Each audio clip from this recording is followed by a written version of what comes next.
Hello, hello. Hi, everybody. Oh, slide my chair into the right place. How is everybody doing? Hope you're doing well. Oh, I wibbled my camera. I bumped my desk and wibble everything. But yes, hi, everybody. Welcome on in. Hello, hello, hello. Happy Exocolonist Day. How are things, Pirate? Hello, Dreams. Smolecule, thank you for the host as well.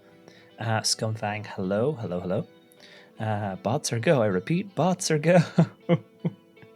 Yes, we have. I have turned off ASO shoutouts because they're quite big on screen, but everything else is pretty much as normal. There's no emote wall again, just for the sponsored part, because today's stream is a sponsored stream. A rare occurrence, a sponsored stream. So yes, today we are doing. I was a teenage exocolonist. This thing here, and I put a link in the chat there as well. Sponsored by Finji, which is very, very nice. So thank you to Finji, Northway Games, and ICO Partners for hooking us up with this. Yes, exactly. Hashtag not sponsored. No, wait, actually hashtag sponsored. It's rare. It's rare. We like that.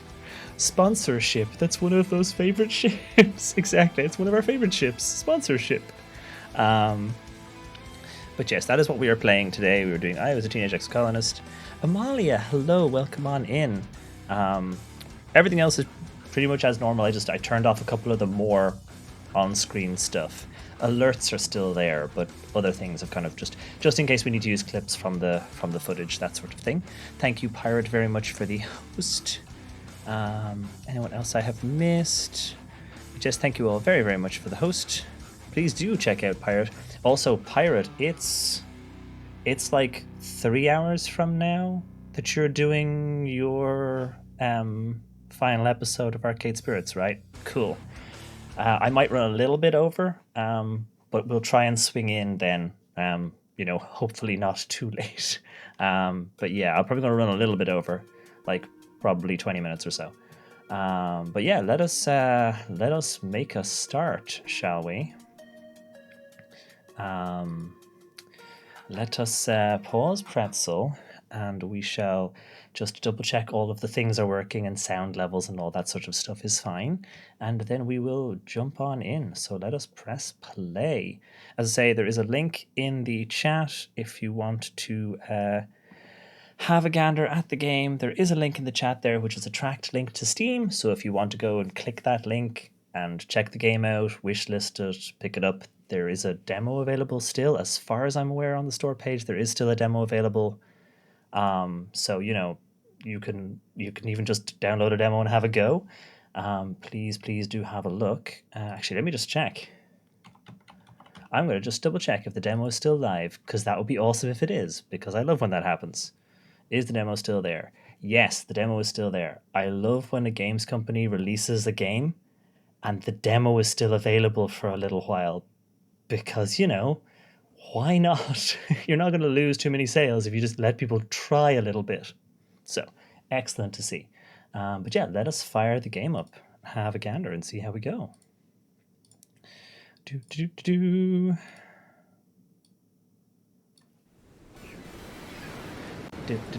Oh, Sky, thank you very much for the resub.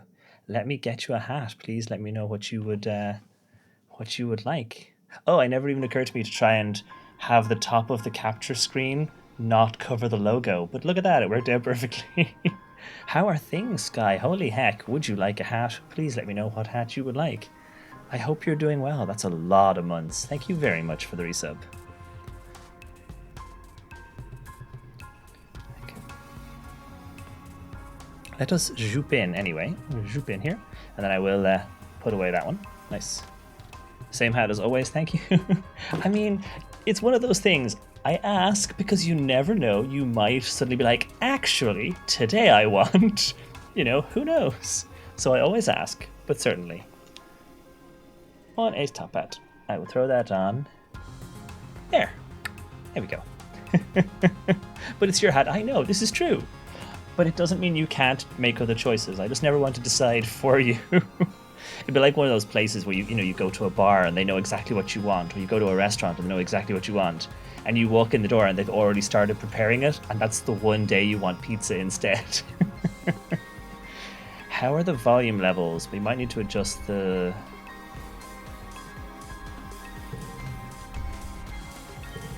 We might need to adjust the audio a smidge, because we got a lot of... Oh, hi, welcome Raiders. We're just doing the exact same adjust the audio process at the start of stream. Welcome on in, everybody. Hello, hello, hello. My name is Stephen. You might have remembered me from being in Brian's stream earlier. But yes, hi. Today we are also playing I Was a Teenage Exocolonist. Thanks to Fringy for the sponsorship, which is awesome. Sponsorship, our favorite type of ship, as Pirate said earlier. But just welcome on in, everybody. How was the rest of your stream, Brian? I snuck away, halfway through the last hour, I think. And I was trying not to pay too much attention because I didn't want to spoil stuff. I also missed the start because I went away and came back. So I came back to the hot parents, but I missed the start. So that'll be fun. We'll get to find that out now. But just hello, everybody. Welcome on in. Hello, Prax. Welcome in. Panda, Esoterica, Marydew. Hi, lovely to see you. Ogie, Anine, welcome in. Hello. Lo-Fi Night. Hi, hi. And thank you again for that awesome first class stream the other night. Lo-Fi, that was awesome. Panther, thank you for the host. Tanya, thank you for the host as well. Here but lurking to avoid spoilers. Yes, no worries at all, Tanya. Thank you again very much for the tweet as well. And also thank you to anyone who has retweeted the Go Live tweet. It's always very much appreciated. Cuddleguts, welcome. Also, wonderful username. Hi. Beasts, hello, hello. Natelin, AJ, and Dinawave, hello. Hi, well, welcome in, Beasts. Hello, hello. I hope you are all well. A really good game. You're going to love this. Yeah, so far I have been very, very happy with the bits I've seen. I suspect this is going to be a kind of a regular revisit. It feels like there's a lot in here. Let me see. Zombie, welcome in. Hello. Who else we got? Kaylin Evergreen, hello. Panda, thank you very much for the host as well. So yeah, we were just adjusting the music volume because it got a little bit punchy. So I'm going to leave everything else kind of as is for now. And we've just sort of dialed the music down to maybe 30%, and we'll see how that feels. Let's have a look through the settings, though. As I say, this is... Oh, actually, let's bring up the hot parents. I added an extra button just for the hot parents. Because, there are parents and they're cute as fuck. Dre, welcome in. Hello. So yes, this is I Was a Teenage Exocolonist. It is a kind of coming of age space colony game where you get to grow up as a kid in the first extrasolar space colony. It's got some card battle stuff, which I quite like, the kind of card challenge thing. And I'm very, very, very interested in the artwork because that's what I saw about this game originally was the artwork. Also, if you're really interested in the game, the Northway Games' blog has a whole pile of artwork going all the way back when they were doing designs for stuff, and there's some lovely stuff in there. Lady Luck, thank you very much for the host as well. Yes, I literally went and specifically cut the parents out of a piece of artwork just so that I could put them up on screen because, hey, we like what we like. But yes, let us have a look through the settings. I do like that you can make the challenges harder or easier because sometimes you just want to play the story, and other times you might be really, really into the card game and want to do more of that. Skip scene text, sort drawn cards. Oh, that's interesting. Neat. Graphic settings are fine. I think I'm at 60 hertz. So that should be fine. VSync is on. What else have we got? Turn on and off, water effects, all these. Oh, being able to disable screen shake, that's really handy because for some folks, it just gives them motion sickness and stuff, so that's good. Audio settings we have done. I'm playing on keyboard and mouse, but Brian was playing on controller and it seemed to work fine for you, Brian, I think. But that's all cool. Right. Also, there is a content warning command because the game... As I say, it is a coming-of-age story on an extrasolar space colony. The game does have some heavier-duty themes that will crop up in some of the playthroughs. So, kids can be in danger, violence happens, that sort of stuff. There is a link to a website for it. If I do the command exocw, I love the fact that they not only have it in the game, but they have an entirely separate page. So you don't have to own the game to get a look at the content warnings and be like, ooh, okay, maybe that's okay, but maybe not this one, that kind of stuff. Even just to be prepared, even if you want to buy the game, being able to be prepared, is useful. So you'll get a feeling when you know something is coming up. You can read the list ahead of time, which I really, really like. Let's see, there were some other settings in here, but I'm not seeing. Try to see if I can see other settings. Bigger menus off. Audio controls. I think I can't see some of the other settings until we've started the game. So let us jump on. Oh, gallery. Oh, okay. The gallery is currently empty. That would make sense. But yeah, let us start a brand new game. And I missed the start of your game and Val's game, so this will be entirely new information to me. So yeah, let's jump on in. And thank you all very much for being here. I really appreciate it. Oh, I have to click it. Okay. Wake up. And I'm sitting there staring at the wake up button going, uh-huh. And then what happens? Wake up. Warning, this game deals with mature subjects and may not be suitable for all players. Please see our content warnings in the systems menu for a detailed list of themes and events. Again, we love content warnings. Also, cheers everybody. Sorry, I forgot. Clink. There's going to be a lot of reading in this, so I suspect I will need this. Also, I have a space hat, which has a very similar texture to this. Like, very, very similar. Sweet. Hey, Panther. Oh, it's so pretty. And I love the fact they say content warnings are on a separate web page and available on the menu. I love that. You wake to chaos, a confusion of light and heat and smoke. Fire. Click to continue. Your head is pounding. You must have hit it and blacked out, but you aren't sure how you got here or what on Vertumna is happening. There's something important you need to remember. Oh, there we go. Your stomach lurches as the floor crumbles beneath your feet and then collapses. And then somebody comes to rescue me. Hooray! Your body aches and your eyes burn from the smoke. A figure appears through the flames. It's your friend. Your friend? Wait, why can't you remember her name? She's gesturing and shouting at you, but all you hear is ringing in your ears. What's going on? You try to speak, but the words come out jumbled. Your throat seizes around a lungful of choking smoke, and you feel dizzy and confused.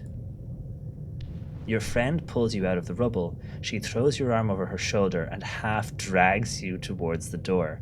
I mean, I know it's a fire and we're all worried, but can we talk about how pretty outside is? Also not on fire, but also very pretty. The fact that content warnings have vague categories which you can click and get more details. Yes, that's a point I should mention, that yeah, they gave us a list of categories, but they didn't open them until I assume you click in and get more. I like to know what we're up against, but also be able to kind of avoid spoilers if possible.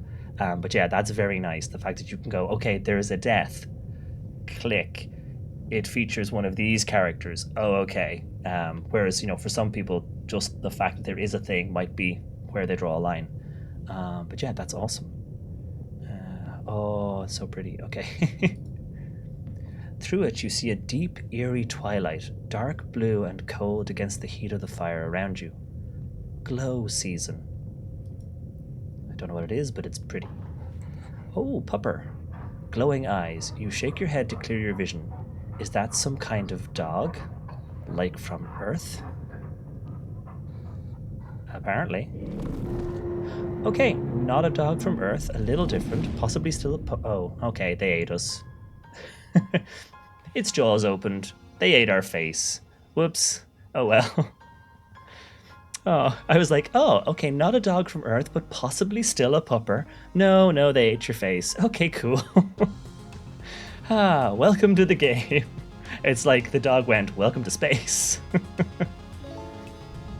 Also, Sir Pancakes, thank you for the follow. You are born on the Stratospheric, Earth's first colony ship, halfway through its 20-year voyage to a wormhole at the edge of the Sol system. Also, I know people have probably said it a lot already, but I love the ship design. I love the technology design and the artwork in this game in general. The lack of overly straight lines, it isn't a big grey box. There's roundiness and bubbliness, and there is, interestingly shaped greebling. It has a kind of, I want to say childlike, but a kind of a whimsical sci-fi to it. It's sci-fi adventure, not mill sci-fi, if you know what I mean. I love it. Also, I love the engine exhaust. Okay, so let's click. Your parents run the hydroponic, and there they are. These are our parents. Your parents run the hydroponic gardens which make fresh air and vegetables for the ship.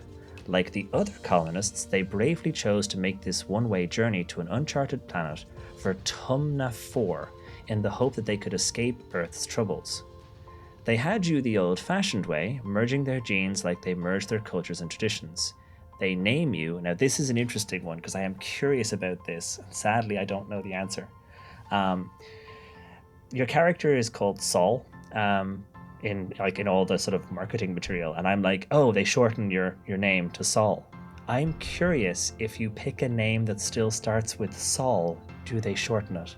I don't know what I'll pick though. I like the names. Like, I'm curious, like, if I put in Solstice as my name, will it call me Solstice all the time, or will it abbreviate it to Sol? But I think I might just go with Steph because, that's me. It'd be cool if it did, though. It'd be cool if it looked for names where the first 3 characters were SOL. That'd be awesome. Hey, Sirius, thank you for the host. Welcome, welcome, welcome. Let's have a quick look. Oh, also, let me just make sure that is running okay. Yeah, that looks fine. Sweet. Nice. Okay, let's have a gander. We are adorable. We are absolutely adorable. Also, can we make friends with the cookie robot? Immediately, first order of business, befriend the cookie bot. You're a bright-eyed child with an active imagination. Sometimes too active, your mom says. Use the sliders on the left to choose pronouns and late teens appearance. These can be changed at any time. Again, another thing I like. You can change shit whenever you want. Anytime you want to change your appearance, anytime you want to change your pronouns, just do it. Just change them. Love that. Okay, so I think I'm going to kind of lean a little bit over this way. And then... yeah. Oh, okay. Okay, so once you cross that line, it doesn't really matter. Okay. And then... oh, and you can... I wonder if there's a sliding further kind of thing. I wonder if there's a difference between here and here. That'd be cool. Let's have a look. I'm finally back with my pizza. The dog decided that they needed to go out right that second. Ah, yes, doggos. Well, we also met a doggo in game. It was an interesting encounter. You have vivid dreams of things you've never experienced. Dirt under your feet, skies overhead, endless jungles, and strange animals. You wonder if this is what Vertumna will be like. Oh, we're adorable. Okay, so let's have a look. System. It tells you what the song is. That's neat. Settings. So you can access all the settings menu again, which is great. And you can do content warnings from in here. That's good. You don't have to go back to the main menu. You can just do the content warnings where you are. That's cool. What's this? Kudos. We have 0 kudos. Okay. We also have 0 stress, though, and that sounds lovely. Rebellion. 50 out of 100. Relationship with adults and colony government. Okay, so we're currently kind of sitting in the middle. Okay, so this is us. Hey, Base, welcome on in. My absolute joy on pronoun option is almost as excited as yesterday. The pronoun option stuff I am very excited for. Oh, that was a balloon. Oh, Zombie, thank you for the follow. Every child in the stratospheric is given 1 genetic enhancement by age 6. So when I did this pronoun selection, that's much less refined than the one we'll see later, isn't it? Every child in the stratosphere could given one genetic enhancement. By age 6, you see the first signs of yours. So, does it matter if I click one? Does it tell me a thing? Oh, can I go back? Can I go back? Oh no. How do I go back? Oh no. How do I go back? Whoops. Oh no. Oh no, I wanted to see what they were. How do I go back? Oh no. I broke the game. There's no going back. No, I broke the game. Okay, hold on. Hold on. We'll like reload. Oh no. And there, Stephen broke the game. Oh. Your eyes have both eagle and owl DNA, so you have superhuman long distance and night vision. Not only can you see all the way to the holo projector from the back of the classroom, but you can read Professor Hal's private holopalm notes. Sometimes they say confidential, which is exciting, but you don't understand most of the big words. Okay, we're keeping it. We're keeping it, it's fine. We're absolutely keeping it, that's fine. We now have eagle eyes, we are going with it. Exactly, what do my owl eagle eyes see? Oh, it's a shame I'm not wearing my owlbear t-shirt. The other kids think you're a little weird, except... Okay, who do we want as our friend? See, how do I learn about... Oh, I click on them. Oh, okay. Ah, well. This, withdrawn boy, a loner and awkward around other people. Okay. Mars, as in marzipan. Nice. Fierce and fiery girl with big dream success. Okay. Oh, I love the way they've just popped the pronouns in as well, so you can tell. Physically strong boy who isn't afraid to get in touch with his emotions. Aww. Cal, recalcitrance. Oh, wow. Anemone. Energetic girl who loves sports. She, her. Oh. Except for one of these folks. Oh, hang on, wait, there's more people. There's more people who aren't here on the screen.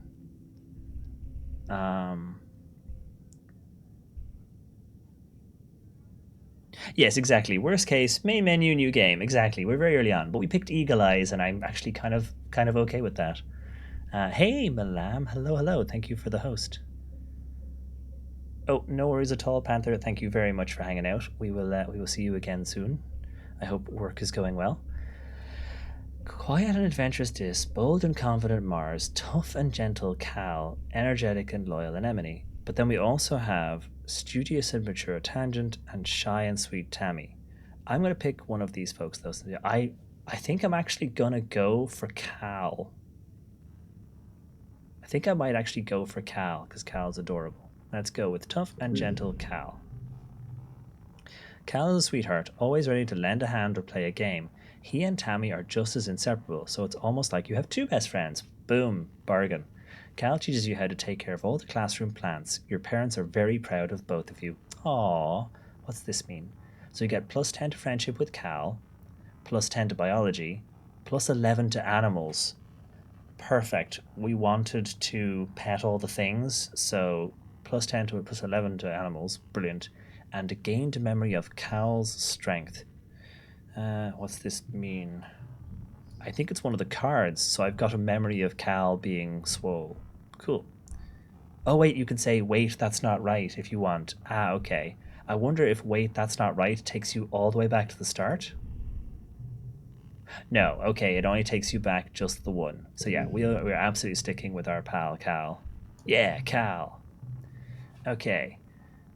Plus 10 stress. Aw, we're 10 years old now and we're stressed out.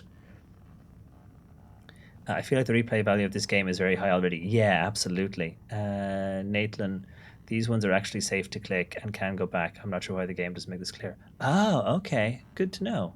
Yeah, I would say it is interesting that there's that one trait you pick and then you can you can go back from picking a person, which is kind of interesting. Let me see. I suppose it adds a little bit of uncertainty. You pick an option, not really knowing what it's going to do fully, which is nice at times. Oh, you can also check out the last two people. Oh, cool. He hasn't. Oh, yeah, that's fair. Yeah, we're muddling along as we go. Let's see, you're 10 years old when the ship finally reaches the wormhole. Professor Hal says it's like a doorway to another star system, with a planet for Tumna 4 on the other side. You run emergency drills for months to prepare. Oh dear, something's got to go wrong. I'm going to say, something's got to go wrong. They've mentioned emergency drills. When the day finally comes, it starts with a rumble, then things start to slide off tables. You hurry to gather to the nearby escape pods just in case. There's our parents again. The emergency area is crowded with families. It's going to be fine, Steph, your dad soothes. We'll be through the wormhole and down to the planet before you know it, just like we've practiced. Your mom gives him a sharp, worried look. There it goes. Our mom is going, it's going to be fine. You had to say, it's going to be fine. Red emergency lights. Oh, we're more stressed now. Oh dear. Red emergency lights switch on as a siren begins to sound somewhere distant in the ship. You try to breathe slowly like you were taught, but you're very scared. When you look out a porthole, the stars are gone. When you're frightened, you... Okay, so I do not have enough toughness to tough it out, and I do not have enough organizing to find a distraction. So I am going to get in touch with my emotions. I am going to probably have a cry, and that'll help. Oh, hold on, I missed something. Game, hi. Did you call for something to go wrong?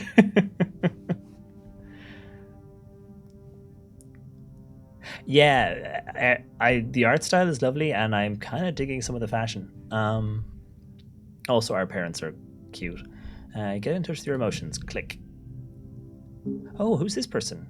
Oh, I recognize this person from a piece of Brian's game. This is one of the other kids.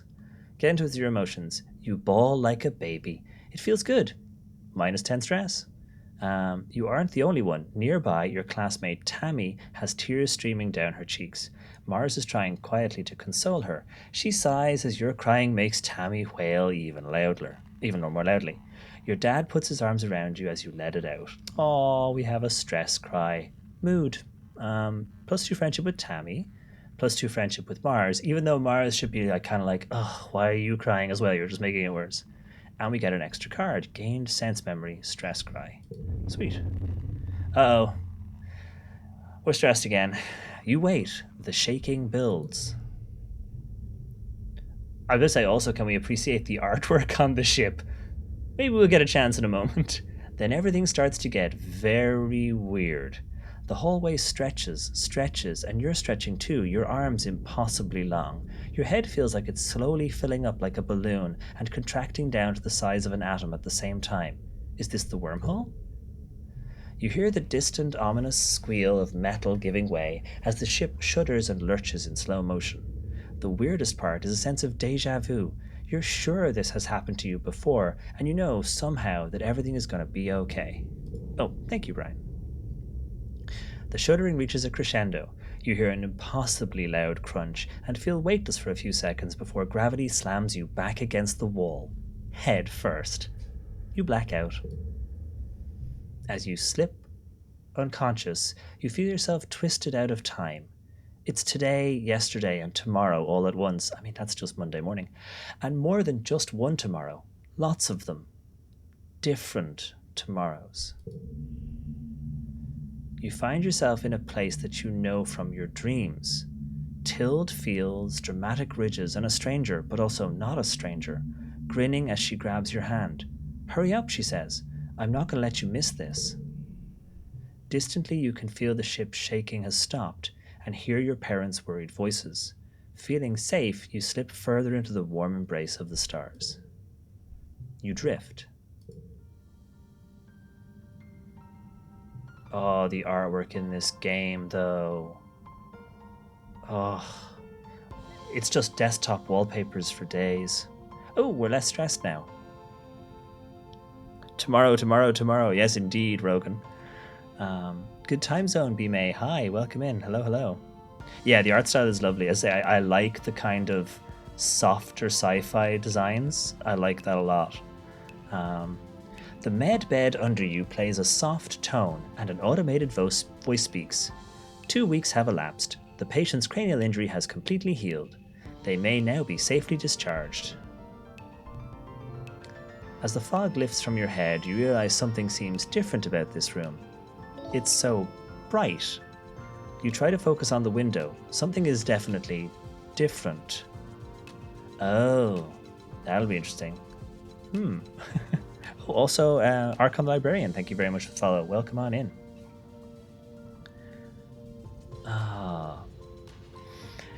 We've been in space for a bit. What's the weirdest thing? I mean, it might be trees. Though we have plants on the ship. Sunlight also could be very weird. Sunlight through atmosphere is very different to stars out a porthole. Also, ground that isn't deck plating. Basically everything. Basically everything is weird right now. Ooh. God, we've barely started the game and already I've got, like, indecisions. I'm gonna go with, what's with this ground that just goes forever? Instead of the familiar blackness of space, bright light from twin blue and yellow suns is streaming through the windows. I do love a binary star system. You peer out and see fields, grass-walled domes, and walls ringed by giant mushroom-like trees. Okay, the mushroom-like trees would probably have been the weirdest thing. There are construction materials everywhere, and people walking around outside on the ground. You better get out there and join them. Rush outside, start your new life. Cautiously step outside to your new life. I can't control anything else here right now. I am rushing outside. There's an outside to explore. We are going. Oh, it's so pretty. Oh, holy heck, look at it. Brian, did you ever find a button for hiding the UI? I want all the screenshots. Oh, Tammy jumps up as you step out of ship's quarters behind her. You're awake. Are you feeling better? You better go see your dad. She points southeast towards some geodesic domes. So pretty. Also, geodesic, great word. To walk, click on the ground. Click on characters to talk to them. Oh, it's so... Yeah, it is. Hold on. We're doing the thing. Oh, it's so Because it really is. pretty. I mean, things I love. Sci-fi and snow. They've just gone, here, Stephen, have it. Also, our little, like, characters are adorable. With our, it's like, slightly big eyes and slightly big heads. Okay, so this is us walking around. Oh, it's so pretty. Ooh, look, when I walk on the ground, it sparkles as I kick up the snow. Okay, 10 out of 10 game. 10 out of 10. Massive amounts of pronoun options and also the sparklies. Also, where was that pronoun customization? I wanted to look at that menu some more.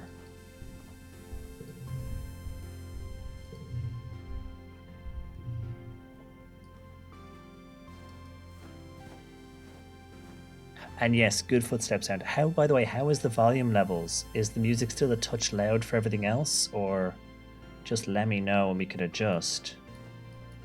Oh, it's so pretty. And the music is lovely. Okay, I don't know what that is. Volume sounds good. Excellent. Ooh, did I just run there? Oh yeah, look, if I hold the mouse button a little bit, I can do a run. Oh, it's so pretty. Okay, let's talk to Tammy again. Tammy looks concerned. You slept for so long after you bumped your head. I bet your parents were worried. Your dad is working over in geoponics near those domes. They're called greenhouses. Which, of course, yeah, what's a greenhouse? You mean hydroponics outside? I would go with you, but, well, this is as far as I've been from the ship since we landed. It's scary outside. Totally fair. You've grown up in here. This is weird. Totally fair.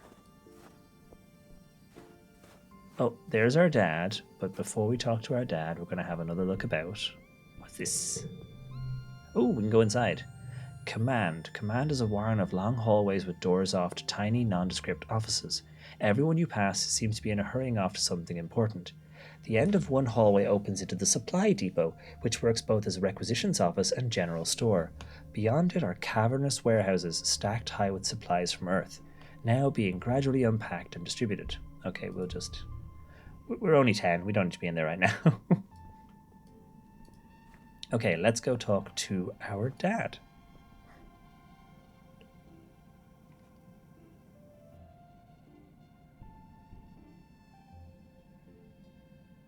Sorry, I'm just catching up with the chat. Good time zone. Hey, Jess. Hello, hello, hello. Yes. Cheers.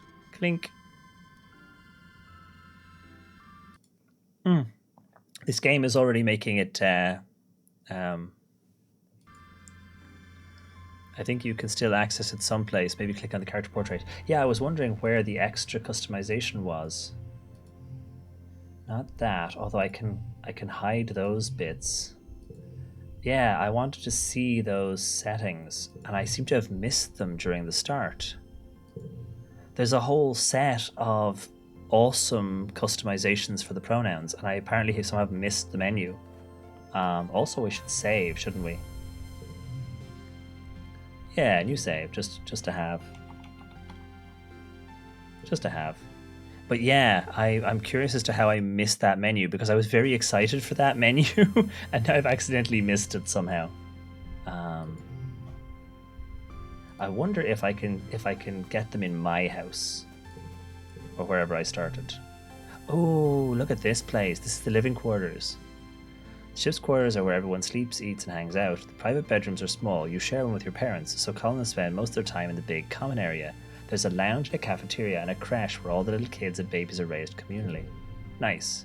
But yeah, you could basically dial in pronoun usage, like down to which pronouns do you use in certain sentence structures, which I think is amazing. And there's a bunch of pronouns available, and also you can put in custom ones and then dial in how those are used.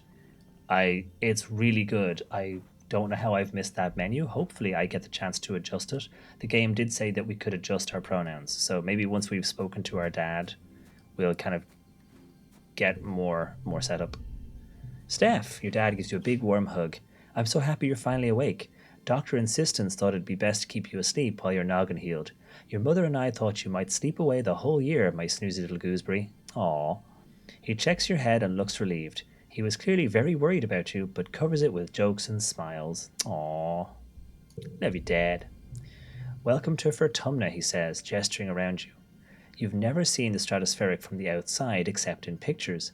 The ship has been separated into two parts and taken off to form other buildings and a wall around the city, or around the whole colony. The alien jungle creeps right up to the wall. Only the geodesic greenhouses pass outside it, dotting their way up the hill. How did they do this in 2 weeks? How did you do this so fast? There's a question. Also, yes, our parents are hot. I literally added a button specifically to feature the attractive parents that we have. Yep. The attractive parents live on my stream deck now. How did you do this so fast? There's a question. You've been asleep for weeks, my dear aubergine, he says, and these geodesic greenhouses practically put themselves up. We've only been asleep for 2 weeks. This is really impressive for 2 weeks. Science fiction future. But some of this was only a quick temporary solution. We'll keep growing and improving things. One day our little colony will be as big as a whole city. Oh, before I forget, he pulls a package out from his satchel and hands it to you. You blink and stare at it. Don't you know what day it is, he asks. You honestly don't. You remind him that you've been asleep in medbay. Happy birthday, he shouts, wrapping you in an arm hug. Your birthday already? You feel a dizzying sense of déjà vu. You stare hard at the wrapped package. You know exactly what is in there. You remember it. No, you dreamed about this package some years ago on the ship. Inside will be a small medallion in the shape of a sun that your dad made by hand. Aww. Oh, I'm opening the package. How do you know this? It's exactly as you imagined, as you dreamed. A feeling of panic rises in your throat. Your hand shakes. But how? That's adorable as well. +1 to challenges. Nice. I also like that these are the artists and you can hover over the names. I didn't realize you could hover over the names, but that's adorable. So the piece of artwork on the card, you can hover over the name. I noticed this on the blog that they had commissioned a bunch of artists to make the cards, but that's a really nice touch. That I like. That's cool. I noticed having not played with mouse, the UI gives pop-up labels and such as you mouse around the screen. Yeah, I would say, I wonder if one of the differences with the mouse and non-mouse is the pop-upping. But that's cool. I like the fact that you could actually go straight to the artist if you see something you really like. That's nice. Your dad notices. Are you okay, Steph? He snaps his finger. Doctor insistence shouldn't have let you out so early. Sometimes those sleeping meds take a while to wear off. They might make your head feel funny for a few hours. You nod. Maybe. Maybe that's all it is. Someone shouts your dad's name. Listen, I'm so sorry, Steph, he says, but I have to get back to work. There was an accident when we landed and... He stops himself. Don't worry, we're going to fix it, your mother and I. Professor Hal is expecting you in classes if you're feeling up to it. I literally just woke up, come on. Your dad says, pointing west to the engineering wing, in the rear end of the bisected ship. Then he points to a large door as you came out of earlier. Or you can relax in our quarters until you're feeling better. We'll talk later tonight, he says, then kisses the top of your head, ruffles your hair. Have a wonderful birthday, Steph. I love you. Aww. Love you too, Dad. To enter buildings, click on the door of the flag beside it, or get close and press Enter or another action button. Then choose an activity in the month to gain skills and advance time. There are 13 months to a year and 10 years to the end of the game. You'll only have time to focus on a few things. Okay. But first, I'm going to run around in the snow again, because look at how pretty this game is. But yes, I'm not going to rest for a month, so I'll probably go school, I guess. I should talk to these other people, though. This was Dis, wasn't it? Hello?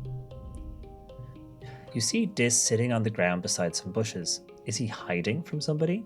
He seems to be watching the gate in the wall to the south, where grown-ups are coming and going. Kids aren't allowed past the walls, he says quietly without looking up. They say there's nothing to be afraid of, but then why do we need walls? An excellent question. You stare at the gate and have a sudden rush of memory so strong that you think you might faint. You imagine something crashing through the wall, something enormous, dark, and wriggly. For years in space, you've had half-remembered nightmares of monsters, of your ship being destroyed, of sifting through wreckage that used to be your home, trying to find something. Your dad always told you the dreams weren't real. Breaking you from your daydream, Dis whispers, I think there are monsters out there. I believe you. No, you don't. You're being sarcastic, I can tell. Nobody believes me. He turns his back and ignores you. Oh. I'm gonna give him some space. Well, you tried. Dis is so sensitive about being teased. Oh, we didn't mean to tease him. Okay. Let's see who else we can talk to. Isn't it adorable? It's extremely pretty. They had me the moment I walked out the store and this was the game. It's extremely pretty. Let's have a talk to... Hey, Steph. Anemone seems really at home here. She's rolling a sports ball around with her foot, making patterns in the weird blue snow.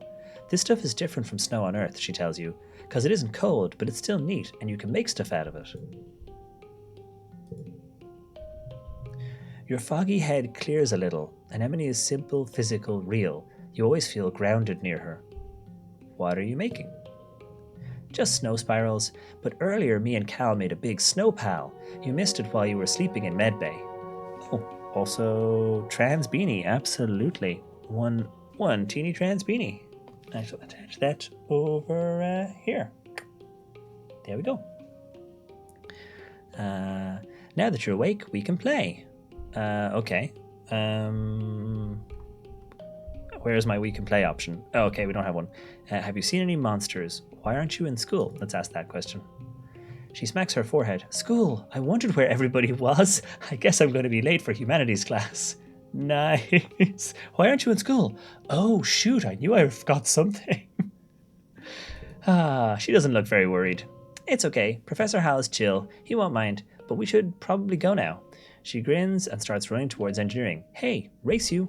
Not fair, she's getting a head start. Okay, wait, where's engineering? This one? Engineering. A low throbbing noise comes from the engine room which provides power to the colony. Other corridors lead off to teaching labs and medbay. You know the routes to your classroom well, but the rest of this wing is off limits to children. Congruence, the ship's onboard AI, beams down at you from a nearby holoscreen. Don't forget to study hard, Steph. Pick an activity to do this month. Okay, so we only get one activity a month. So, humanities or life sciences? Well, it's all people. Everything else is secondary. It's all people. So I think I'm going to go with people. +2 to creativity, +2 to persuasion, and +15 stress. How stressed are we? Oh, we're fine. Be fine. Let's do humanities. Oh, wait, there was a kitty sticker back there? Aw. Here's me missing all the stuffs.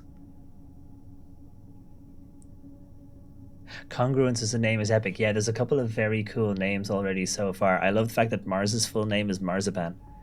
Welcome, Steph. Professor Hal greets you. I hope you're all warmed up and ready to study the glorious humanities, history, literature, language, media, and philosophy. And yes, if you're lucky, we'll have a little ancient earth poetry too. He seems excited about that last bit.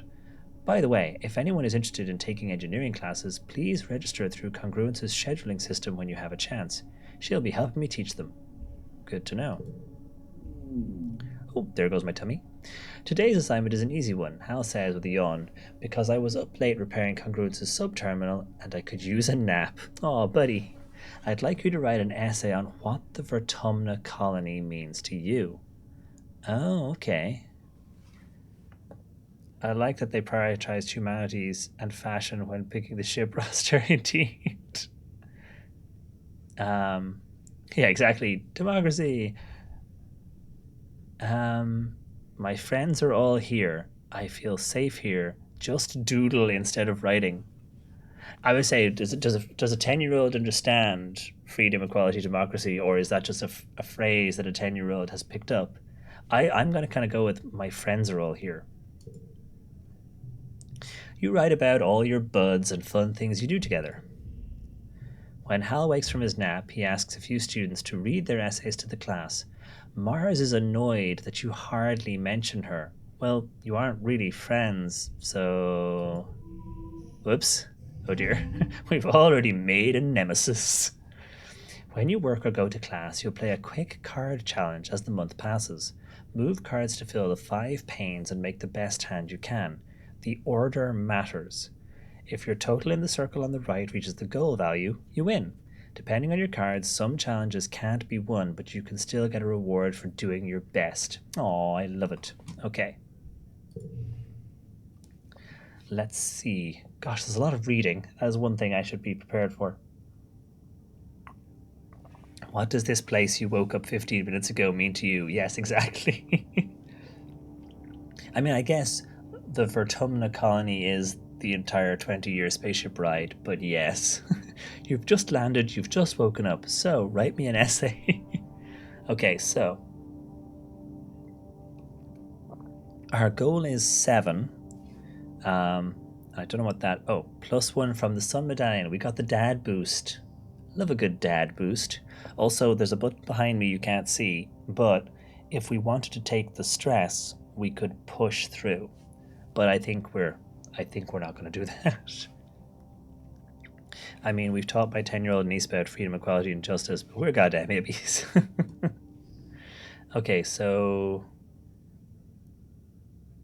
Childlike wondering about bubbles. That's a very important thing. Let's pop that down. Our first words... Oh, wow, it's like a progress of us. Look. Hold on. Can I arrange it in the actual...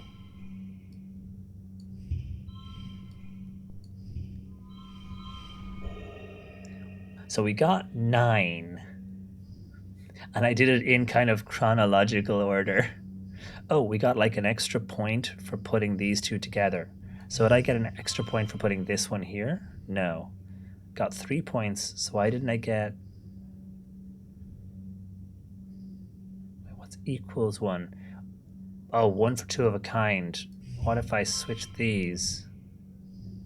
So then I get 1 for 2 of... So for 2 cards that have a 1 on them.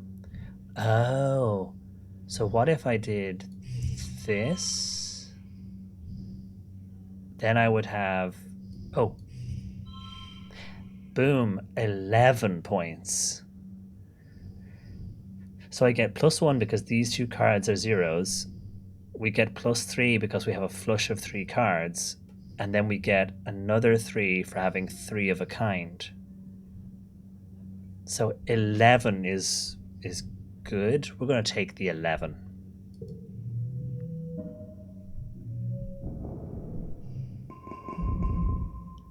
It's interesting streaming games like this with a lot of reading because we say the words out loud, but on my own, I definitely skim over it. Yeah, no, definitely. I even found myself just there slightly rewriting some of the sentences, slightly changing the last couple of words of a sentence as I went. The writing is good though.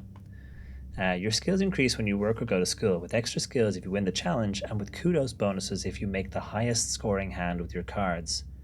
There must have been a higher score than 11.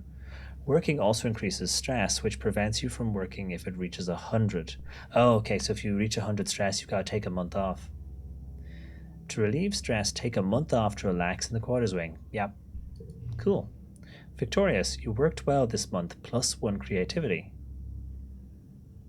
So +3 creativity from winning the challenge, 2 persuasion, stress, and 1 kudos. Yay. Oh, I love our room. Your parents have been working from first dawn to well after dinner every day. You know growing food is an important job and it's vital to get crops in the ground right away, but there seems to be something more than that. It's such a change from growing up on the stratospheric.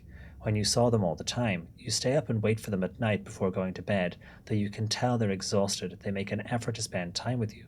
Aww. But yeah, I imagine they're extremely busy and extremely tired. I'm sorry we haven't seen you much, little gooseberry, your dad says. Your mom watches you as she works a pebble out of her gardening tiller, which also serves as a crutch. How have you been holding up? I learned some stuff in school. I'm glad to hear that, your mom says. I want you to study hard, work hard, and stay out of trouble. Your dad smiles, and Professor Hal will give you kudos if you get good grades. You can spend those at the depot once it's open. Oh, that's neat. You know, says your dad, raising an eyebrow at your mom, I think there's a lot of different ways to learn, and school is just one of them. You can learn from working on a hobby or helping a friend. Your mom shakes her head and sighs, though you can tell she's trying to put on a gentle expression. We both agree that this colony is an experiment, and that means we're going to do things differently than on Earth.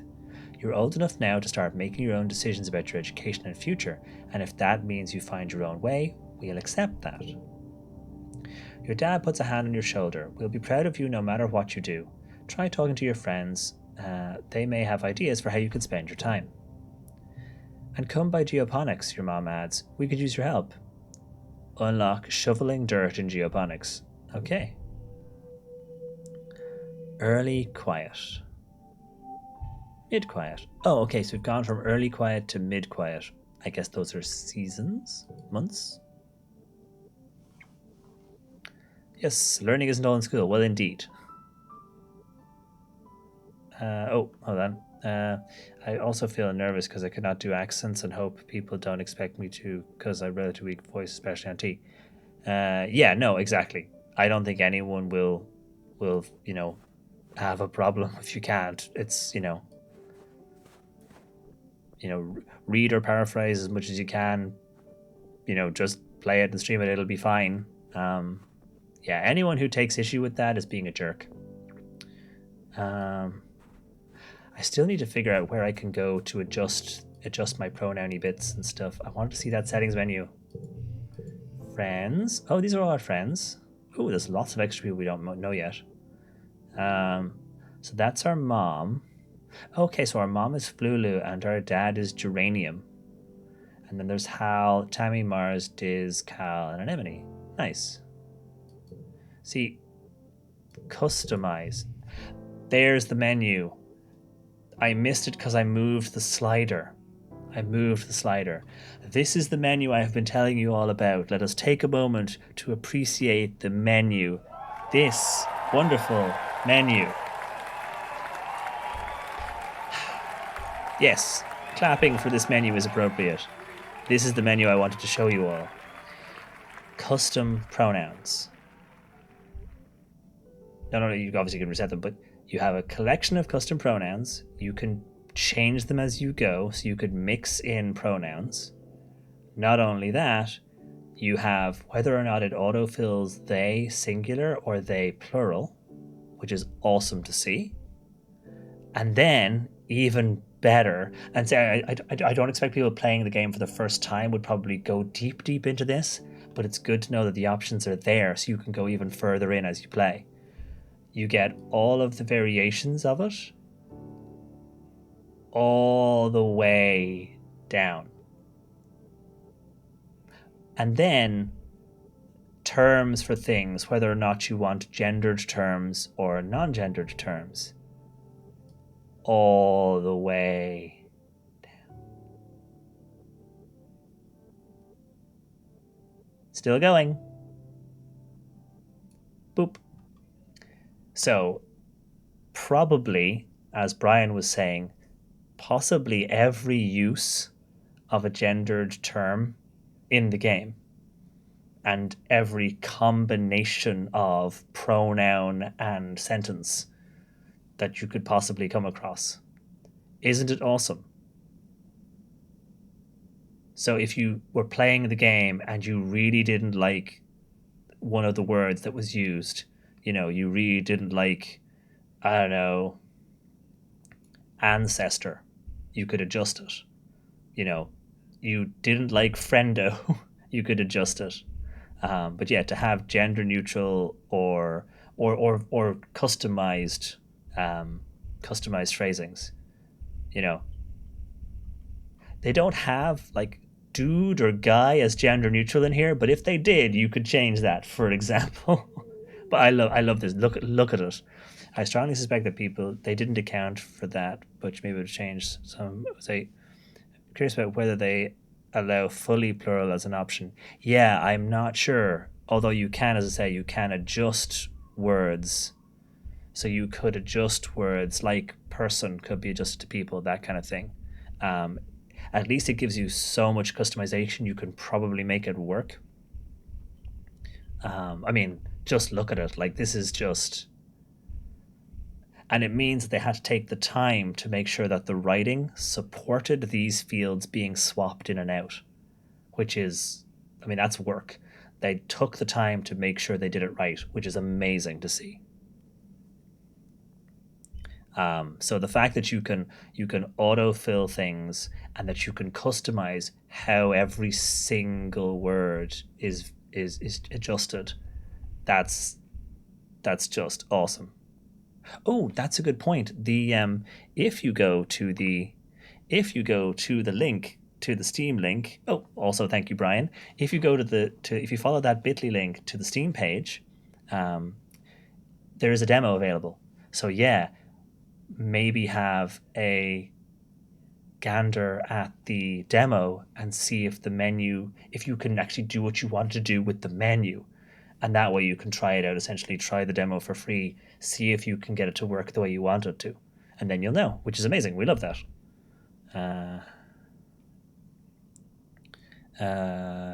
Shot me back to my media services job, calling clients we didn't like, dude guy among ourselves is private language. Huh.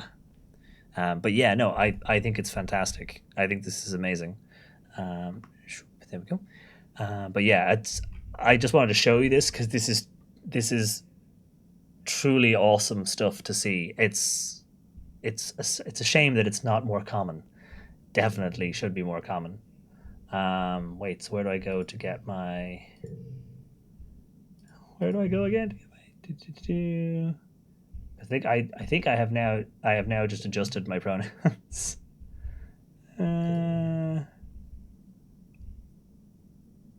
And so once again, Stephen presses buttons and then immediately forgets where they press the button. There we go.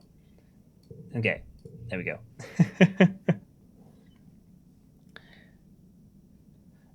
But yeah, let us see. What do we do now? Let's go talk to friends. That's a thing we should do. Hello. Anemone is bumping a sports ball with her wrists, trying to keep it in the air. Heads up, she shouts, and bumps the ball in your direction. Think fast. Look out, a ball is flying towards you. We try and bounce it back.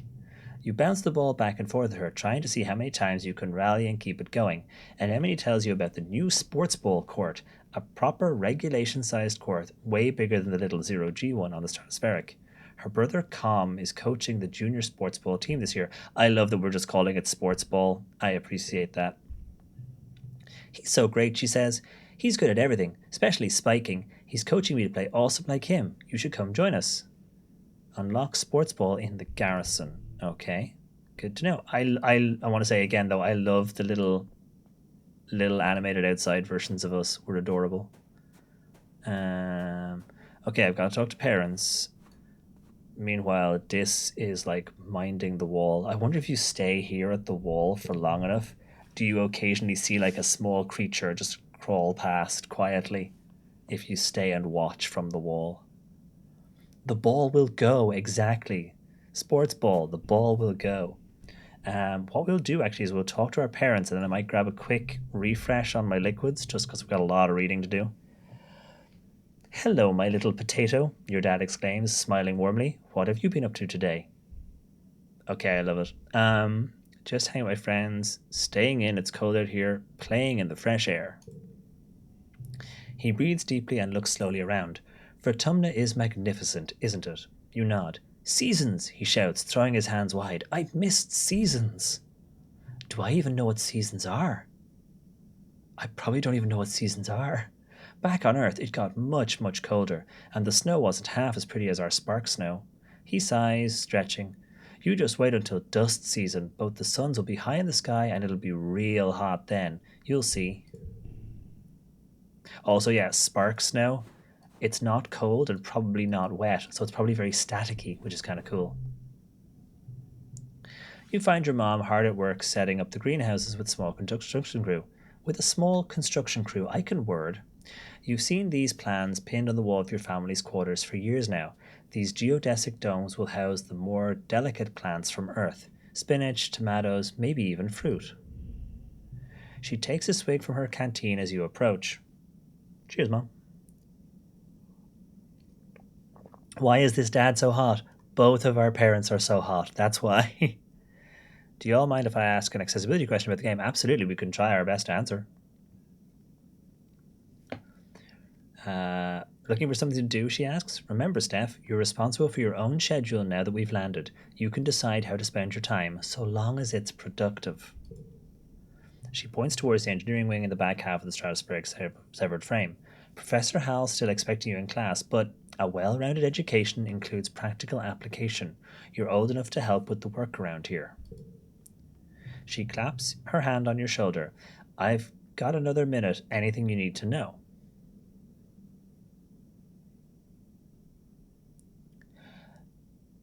As far as I know from what I've seen so far, this kind of pace is the norm.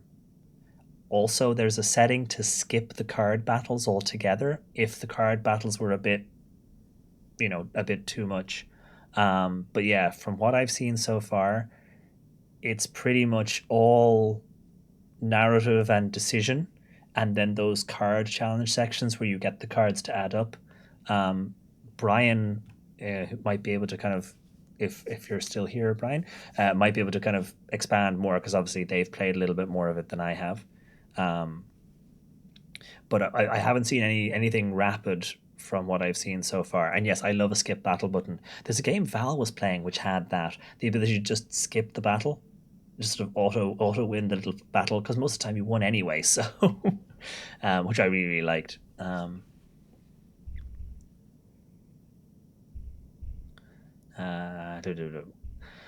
What are you doing in geoponics? What's happening in engineering? What can I do in the quarters? What's the garrison? What's going on in command? I would say this is a small child. What are you doing? What's happening? What can I do? What's that? What's this? What's that? Can I have it?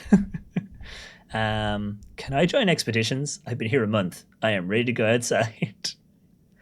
What's the garrison? What are you doing in geoponics? Let's ask Mom about mom stuff. She looks down and nudges at a sprout growing between her feet. It's green, the color of earth plants. We're doing our best, but it hasn't been easy. I just hope the potatoes and corn can handle the weather here. I hear it rains like hell in the wet season. Uh-oh. She takes a long look at you up and down. You're growing fast, Steph, but you're still too young for real farming. Instead, well, there's a lot of soil that needs to be hauled. Flashbacks to my own childhood with a wheelbarrow full of soil. Seeing your disappointment, she nudges you on the shoulder. Don't pout, it'll help build those muscles. You'll need them now that we're out in the real world doing real work. Out here, we have to rely on our physical strength. She flexes her biceps. Your mom is really strong. Mm-hmm. Mm-hmm. Hold on. Let me see. But the answer to the accessibility question or the reason for the hotness of debt. I missed something. Okay, cool. Thank you, everyone. I asked because I could not tell from Steam. Much appreciated because I like buying the game but hate having to return them. Yeah, no, absolutely. Why is mom so hot? As I said before, our parents are just exceptionally attractive folk. It's just how it is. Hey, Scumfang, welcome back. Okay, so I'm going to ask about engineering as well. Hal's teaching classes on life science, engineering, and humanities. If you pass all your tests, maybe he'll let you work there in a few years. Your father thinks you're old enough that school is optional. I don't agree, but I'll be honest with you. We do need every pair of hands we can get. If you want to work with me here in geoponics, I'd suggest studying life science. If you don't have a good grasp of biology and ecology, I'm going to stick you on shovel duty. Hey, shovel duty is also perfectly valid. What's going on in command? I think Seek said they need someone to deliver supplies from the depot. They're also setting up a shop there, if you've got some kudos to spend. And of course, that's where Captain... Okay, is that Udicott? Because I do not know how to pronounce this word, and this is the joy of reading games. You have a word and you're like, is that Udicott? Or is it supposed to be like Udico? But you shouldn't bother her. She's a busy woman and she doesn't have your mother's patience with kids. You try not to giggle. Your mom isn't usually known for her patience. Shovel duty is important. Exactly, Dinu. Shovel duty is important. Everyone should be probably doing some shovel duty because it's work that needs to get done. And just because you're doing shovel duty doesn't mean you can't be spending your other time doing, arts and humanities. As someone who did a lot of landscape gardening stuff as a kid. Okay, let's go. Okay, bye. We got stuff to do, Mom. I think we will go back to school, though. I think that's probably what we'll do. Also, shovel duty exactly can be 1, enjoyable, 2, de-stressing, and 3 is also super, super useful. But yes, what I think we will do... Hey, darn, I was just about to say, what I think we will do is I think we'll take a quick, short break just so I can refill my my throat coat tea because this is a lot of reading. So we'll take a quick couple of minutes break. I'll be very, very fast, I promise. And we will play the pre-roll busting ads just to keep them at bay for a little bit longer. And then we will return back to the story of Soul and the Hot Parents. I'm sorry, I was a teenage Exocolonist. Exocolonist. And then we will come back and we'll probably go back to school. I think we need to go back to school a bit more. I am a little concerned our stress levels are rising, but I think we can get through one more month of school. I can shovel food into my mouth. Does that count? Yes. Yes, it does. I like shovel duty. It means rocks. This is very true, Sirius. I just had metal shearing duty. Nice. Yeah, I had shovel duty, plasterboard duty, rock wall duty, window duty, as in installing windows, painting duty, floor sanding duty. We didn't do electrics or plumbing. Thank God, as children, we didn't do electrics or plumbing. Give me some blue and cool. Ooh, okay, hold on, let me have a look. I think I've got like a nice marble pattern that's blue. Ooh, what about that one there? That's blue. Blue and cool, and then we will take a quick break. How about this one? This is blue and cool. Like, that's blue and cool, right? Okay, that's got to count. I like that one. I say it actually kind of looks a little bit like ice. So yeah, let's go blue and cool. pop that. Oh, I forgot I didn't have too many hats on already today. I'll pop that on there. But yes, I'm just going to take a quick 3-minute break, and we will pop back here, and we'll probably go back to school. So yeah, sit tight or grab a break yourself, grab a water, take your meds, do a self-care, have a stretch, and yeah, see you in about 3 minutes then. See you then.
And we are back. Oh, the hot parents are still there. Yeah, they're fine. We'll just leave those hot parents where they are.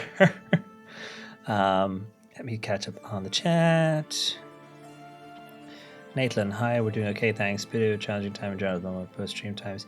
Good, I'm glad. I hope that these streams are at least, you know, a nice break from other stuffs. Bit of grind pains a new roommate, but nothing that can't be handled. But I'm dating new partners and as you remember. Hey, nice, Jess. Glad to hear it. Awesomes.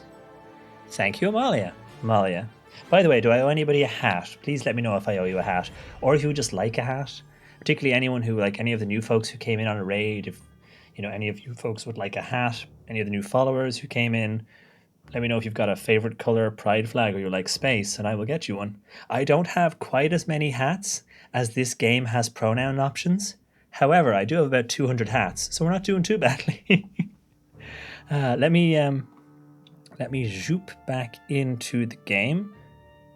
Zoop. There we go. Pause that and bring back the game audio. Although that music was kind of actually quite fitting for the sort of snowiness of the game. Partners are both super cute. Maybe excellent, lovely. Thank you, Sirius. Thank you. And I say anyone who does want to check out this game, we are playing I Was a Teenage Exocolonist. Thank you again to Finji for sponsoring us, and also to ICO Partners for getting in touch and setting us up with this, and Northway Games for making such an awesome game. Please do feel free to click on the tracking link there if you want to wishlist the game on Steam. The demo is also there if you want to just give it a try. I didn't play the demo, so I don't know how far into the game it goes because I wanted to avoid spoilers. But, oh, there's Mars. Oh, let's talk to Mars. A sharp whistle interrupts your thoughts. Hey, Steph, Mars calls out to you. Come here, I have a job for you. You walk over to Mars, who's sheltering from the snow under the ship's overhang. I gotta say, I don't have kids, and like there's no plans for kids immediately on the horizon, but it is kind of tempting to have a kid and call them Marzipan and shorten it to Mars. Because everyone will think it's Mars, like God of War planet thing, but actually it's Marzipan. It's so gross here. The spark snow would ruin my good clothes. At least on the ship we had climate control. Ugh. Tammy made me some soy sweets, but there's no way I'm going out there in all this weather. She continues, since you like running around in it, could you fetch them for me? I mean, yes, I do like running around in it, so I am here for this. This is my job. I can do this all day. Good, Morris claps. She's probably just down the hill near our quarters. She's scared to take more than a few steps from the door. All she wants to do is hide inside and make sweets. I mean, I ain't mad at it, like. Oh, no worries at all, Panda. Thank you very much for the lurk. Greatly appreciated. I'm wondering if we get to bring the outside in for Tammy. Like, if we can bring a patch of dirt inside and bring in some of the spark snow and bring in some of the small plant life in pots and like make a kind of make an acclimatization transition zone. You know, you just make a room that's kind of a lot like outside, but not the full outside experience yet. You know, particularly the sky. I imagine for some folks that'd be the weirdest thing. It's the fact that the room doesn't have a ceiling, that the ceiling is very, very far away, you know, that kind of way. So maybe we could make an outside room inside for our friend. And then that way they could gradually get used to it. I mean, maybe they never get used to it, and that's totally fine. Ooh, don't forget to stretch. Thank you kindly for the reminder. My right elbow has been exceptionally tight the last couple of days. So this is actually very helpful. Oh, yeah, my right arm in particular has terrible nerve pain stuff. Oh, why are my nerves shorter than my limbs? I need to speak to the manufacturer, please. At times it feels like the kids weren't born on the ship, and at other times it does. Oh, interesting. Okay, let's talk to... Tammy is staring obliviously at the sky, smiling to herself. She startles as you approach. Oh, hello, Steph, she says, putting her hand to her chest. Do you need something? I'm here for the sweets. Hand over the sweets. Tammy smiles at you. Oh, it's so nice of you to help Mars. She's a very important person, you know. She hands you a box wrapped in pink yellow scarf. One order of mango soy sweets made fresh this morning. Please tell Mars that she can have the scarf back, okay? She used some of her kudos to nano print it for me because it's so dusty here, but I think I'm getting used to it now. Oh, that's really nice. So Mars printed a scarf for Tammy because of the dust. That's really nice. Oh yes, if someone in the chat pops up XOCW, or I can do it. It's all good. They have the content warnings in the game, but also externally available, so you can read them before you buy the game. I assume they're also in the demo. Sweet down to earth girl prefers to stay close to home. Care for those. Yeah, so at any time you can bring up the content warnings. They're right here in the settings menu. They're also on the main menu, and they have a separate page for them. They made sure to cover all their bases. It's great. Nice. Oh my god, is that what Tammy's full name is? Hold on, did I miss that? Aspartame. Oh my god. That's why she's so sweet. Of course. Oh wow. Yeah, I love it. Oh. Could you imagine that's what you call your kid? Full Flora. I love that. And also I love Tammy. Yes, indeed. Welcome on in. They've done some great work between the pronouns customization, the multiple ways to get the content warnings, and the fact that you can adjust your appearance and presentation at any point throughout the game. Options that we should have in many, many games and don't have. It's wonderful to see. I love the thing they're doing with the names. I kind of regret now that I didn't pick Solstice as my name, because everyone would have hopefully called me Sol, but my full name would have been Solstice. Missed opportunity. I'll do another save. I'm definitely probably going to do an off-stream playthrough of this as well. Mars is so cool. Sometimes she's kind of bossy, but I know she really cares too. Aw. Okay, back up the hill we go with the sweets. Mars puts her hand out expectantly. Give it here. I ate them.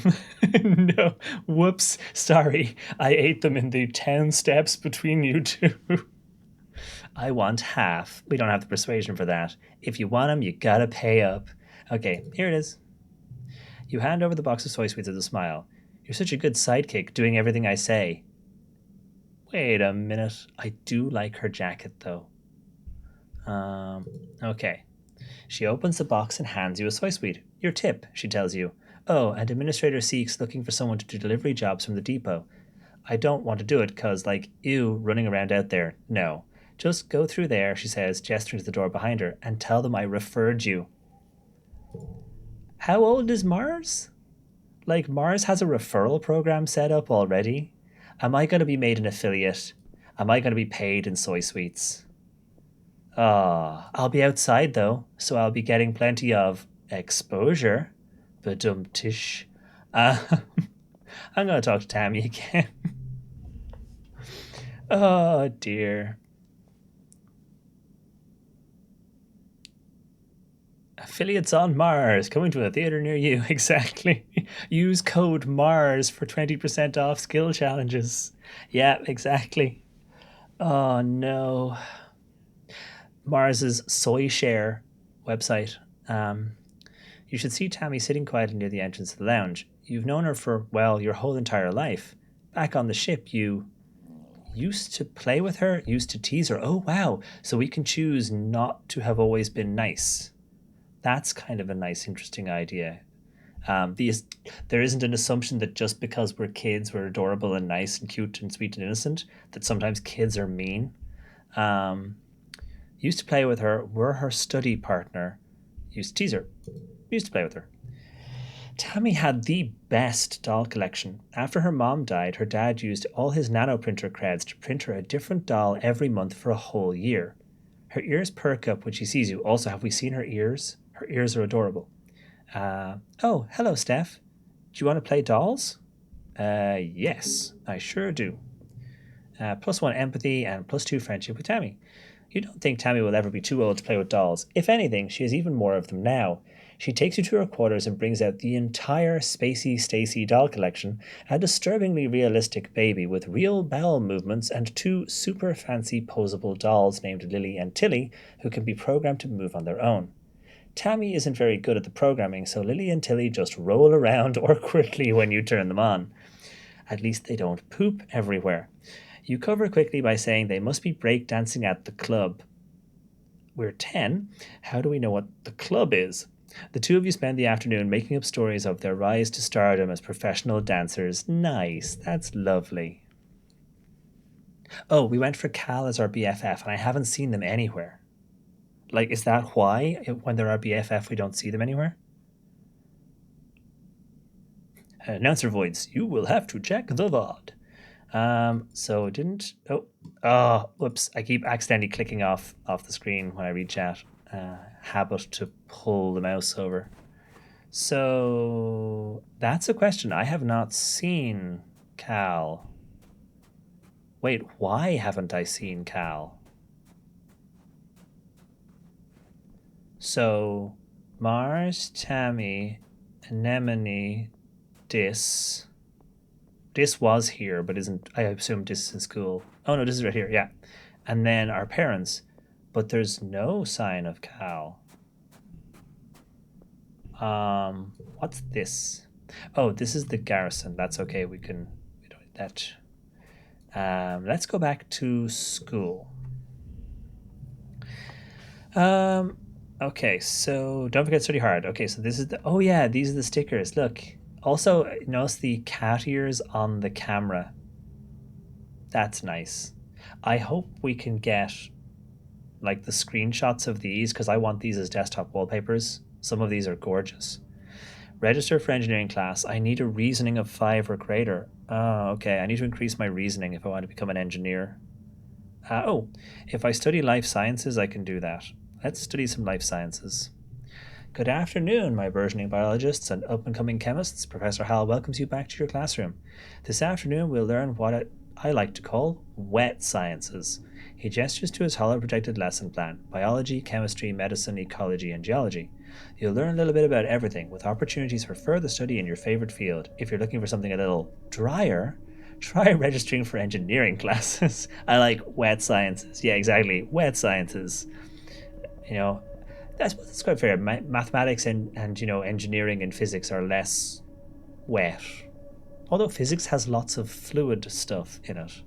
But the modelling of rather than the actual wetness, I suppose. Lurk, neighbours at all be made. Thank you very much for the lurk. Much appreciated. Actually, one thing before I forget. Let me just boop that button. There we go. So, studying life sciences. This is the wet challenge. Let's see. Giggling because we're giggling at the word wet. Cal's strength. Hey, there's our Cal's strength card. We only need a score of 9, so let's see if we can get like a really good score. So by putting cards together, we get a bonus. By putting these cards together, we get a bonus. But if I swap these around, this should create a bonus. So that gives us 10. 11. What else can I do? I can only score... I wonder how much I can score maximum. Say the order matters. Let's try just moving stuff around a bit. So I want to put this back to here. So that's still 11. So it doesn't matter what card you start with. We've still got 11. That's 2 of a kind. That's 2 of a kind. That's 2 of a kind. I can't do anything with these ones. I guess 11 is our... I don't think there's any benefit to like starting with... Oh, do we you get a different benefit for doing like 0, 1, 2, 3, 4 kind of thing? 12. Wait, I just got 12. That's different. So I got 2 of a kind for this, and then I got, what's this? Straight of 3. So the 0, 1, 2. So we got 12 points instead because of the 0, 1, 2. What that means is I can I do that in an even better way? No, because the yellows are 0 and 2, so they can't be combined, and the reds are 0 and 4, so they can't be combined. I wonder if I can put a card like 13. 13 now. So 0, 1, 2 gives us that +3.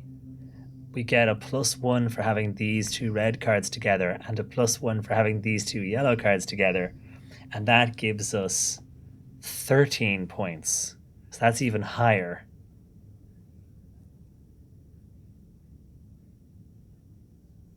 We're going to take the 13 points. Win! A winner is you! You worked well this month. Biology. +3 oh, our avatar is changing. Look. We're getting older. +3 biology, +1 reasoning, +15 stress, and +1 kudos. Nice. I do love our room. It's really nice. This week you had a few more bouts of deja vu, remembering what somebody is about to say or do just before they do it. Sometimes they actually do it, but not always. This morning you were sure Professor Hal was going to trip on the uneven floor in the cafeteria and spill his plate of hash browns. You even told Mars to watch. He didn't, though. As Professor Hal walked away, his hash browns safe for today, Mars called you a liar. No, Mars, that's not fair. That's mean. At night, your dreams are all mixed up with stuff you know can't be real. It looks like an older Tammy. You're chased by monsters the size of buildings, only to be saved by strange people you've never met. Then again, this game does have timey-wimey stuff, so this could be an older Tammy. You're holding hands with someone you love. You're crying as you help lift a shrouded body into the colony recycler. Everything seems so familiar, but when you try to recall their faces, when you wake up, they're smeared in your memory like wet paint. But what if those things haven't happened yet, but they will someday? Anytime you try to tell someone, they think you're playing a trick or that you're sick and need to go to medbay. You eventually decide to stay quiet about your strange dreams. Why? Also, look at our stress levels, 80 out of 100 now. Dang, I never went to get hash browns. Oh, hash browns. Oh, hash browns. My favorite part of the stream, Steph's brain wheels start turning. Having been seized all morning, finally they start to turn a bit. Something, Stephen is puzzle. You don't want people to worry. You just want to be normal. Secret powers are fun. That's a good answer, but I think I'm going to go with you don't want people to worry. Secret powers are fun, though, is a good answer. I don't tell anyone because secret powers are fun. Although, I don't tell anyone because secret powers are fun, but I'd tell my friend. I'd tell my BFF or something. You don't want people to worry. That's fine. They've got enough going on. Your parents have so much on their minds already. Exactly. You have a feeling that something is happening at Geoponics that they don't want you to know about. You don't understand it, but when they come home at night, they look really sad. You don't want to make it worse. Shit, the crops aren't growing, I suppose. Tired of not being taken seriously? That would be my reasoning. Well, indeed.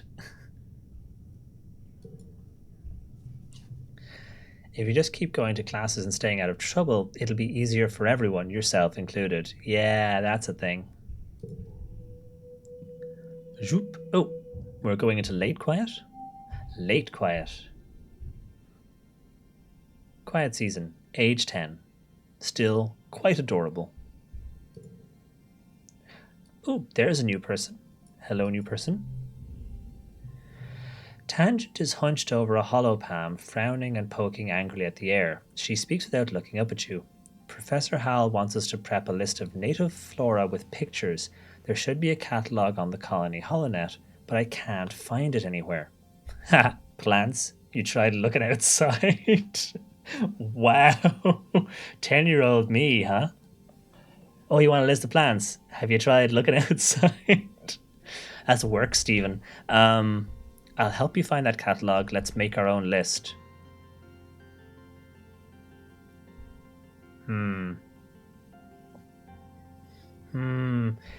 Looking for the catalogue might mean digging around, which could be kind of fun, like digging around at the bowels of the ship, trying to figure out where the systems are that have the catalogue on it.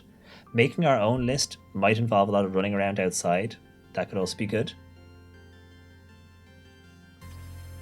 I'm assuming this is quite dismissive, like we're not actually going to help. We're just going to say, have you tried looking outside? Let's make our own list. Tangent is dubious but agrees to try your idea. The two of you run around the colony yard taking pictures of all the different vertumnum plants you can find and making up fake sciencey sounding names for them, like Wonkius shrubbius and Purplius gracium. Nice. Beautiful. Hey, we left Latin behind. We can make stuff up if we want. 2 friendship and 1 biology. After an hour, you've categorized 51 different species. Tange doesn't think it's a very complete list or a very scientific method, but she figures you must have learned something. Aw, I think we're now friends with Tange, I guess, a little bit. That's good. So that's a new person. Maybe our BFF is here now. No talkies for you. You're still there. Where is Cal? There they are. Hey, buddy. Cal is riding around the geoponics gardens on his hoverboard. Oh, nice. We've got hoverboards in the future. The board comes to a sudden shuddering stop on the rocky ground in front of you. Cal falls off but catches his balance before he eats dirt. I need to go take the pugs for a walk. No worries at all, Scumfang. Thank you very much for hanging out. We will see you again later. Have a good one. Taxonomy uses Latin because it's a dead language that will not change due to people using it. That is true. And to be fair, we are doing like chemistry, biology, etc., etc., etc. So there'll still be plenty of Latin. There'll still be plenty of Latin about. But yeah, if we want to make up Purplius gracium, I think we should go for it. I think we should be quite happy to have Purplius gracium. Hey, the benefit of going to a new place, getting to name something, I think that's only fair. Every kid should get to name one thing. Like every kid should get to name a plant, whatever they want to call it. Just go with it. It can still have like a more, scientific classification. Hi, Steph. Real ground is way harder to hover on than ship floors. There are bumps everywhere. Maybe hoverboards don't work outside? We'll have to adapt. Yeah, Cal exclaims. Things are actually way, way better planetside. Hovering outside is rad. Look at this. He runs over to a small depression in a nearby hill and presents it like something amazing. Look at this. It's a skate bowl. Cool. Can I try? Sure, but please be careful. Mom says if I break my hoverboard, we can't make another one. So lesson 1 for Cal is going to be learning how to make hoverboards. Oh, the music is really nice here. You take turns riding around the bowl, trying to get up enough speed going down one side to come back the other. You don't land any tricks, it's hard just staying on the board if there's uneven ground, but it's still fun. Don't worry, buddy, we're going to invent concrete, and we're going to make you a nice, smooth bowl. We get +1 to toughness, and +2 to friendship with Cal, who is our best friend anyway, so. Nice. Parents are good. Parents aren't doing any talking right now. Okay, so now we have a choice of things to do. Do we go back to school? We're a bit stressed already. Like, we'll probably have to take a month off soon.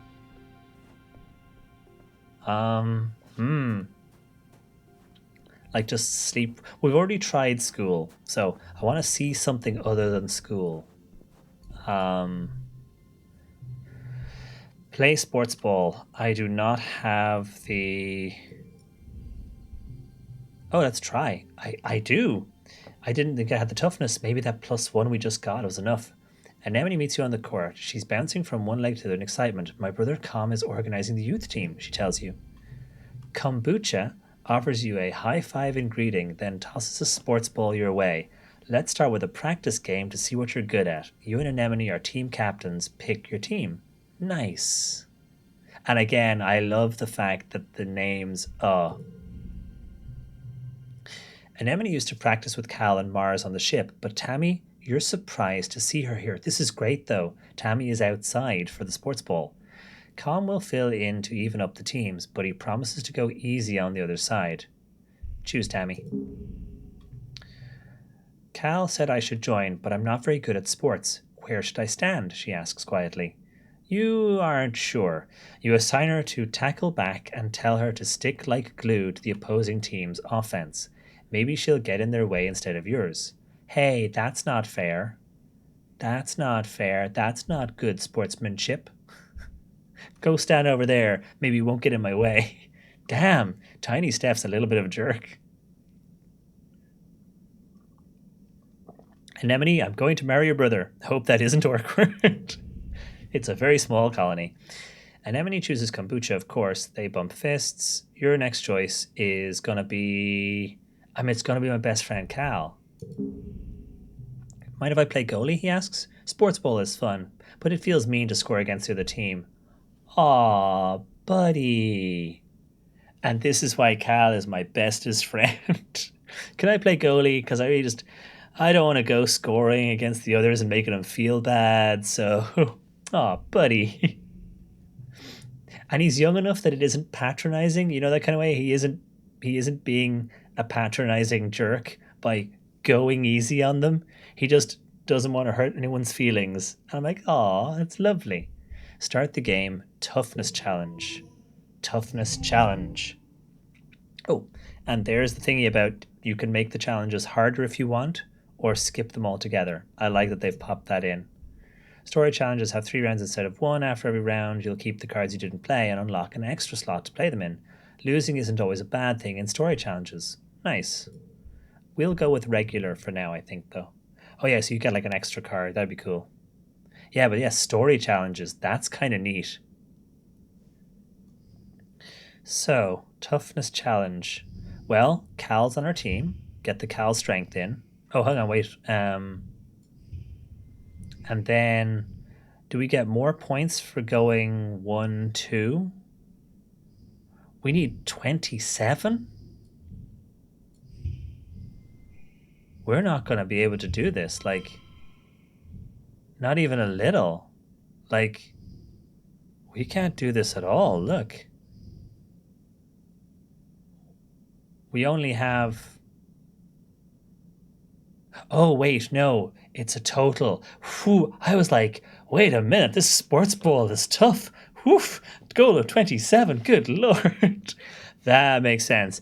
Whew, that makes more sense. Whew, okay. However, we might get more points for doing the flush. No, 0, 1, 2 is what I wanted.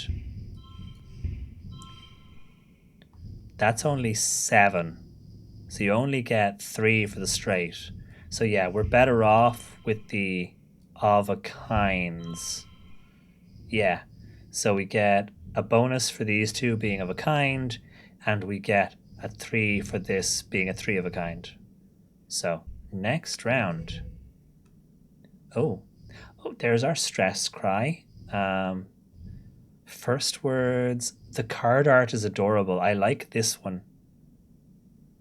Biko May. I like this one. That's adorable. Looks like a lot of the baby ones were all done by the same Meili Chow person. That's nice because they're adorable. Okay, so we need 16 more. So let's go 0, 1, 2. And that'll get us 3 and then another 3 of a kind, or 3 straight and 3 of a kind. So that's a lot of points. And then 1 more of these for no reason at all. In fact, we don't even... Oh, wait.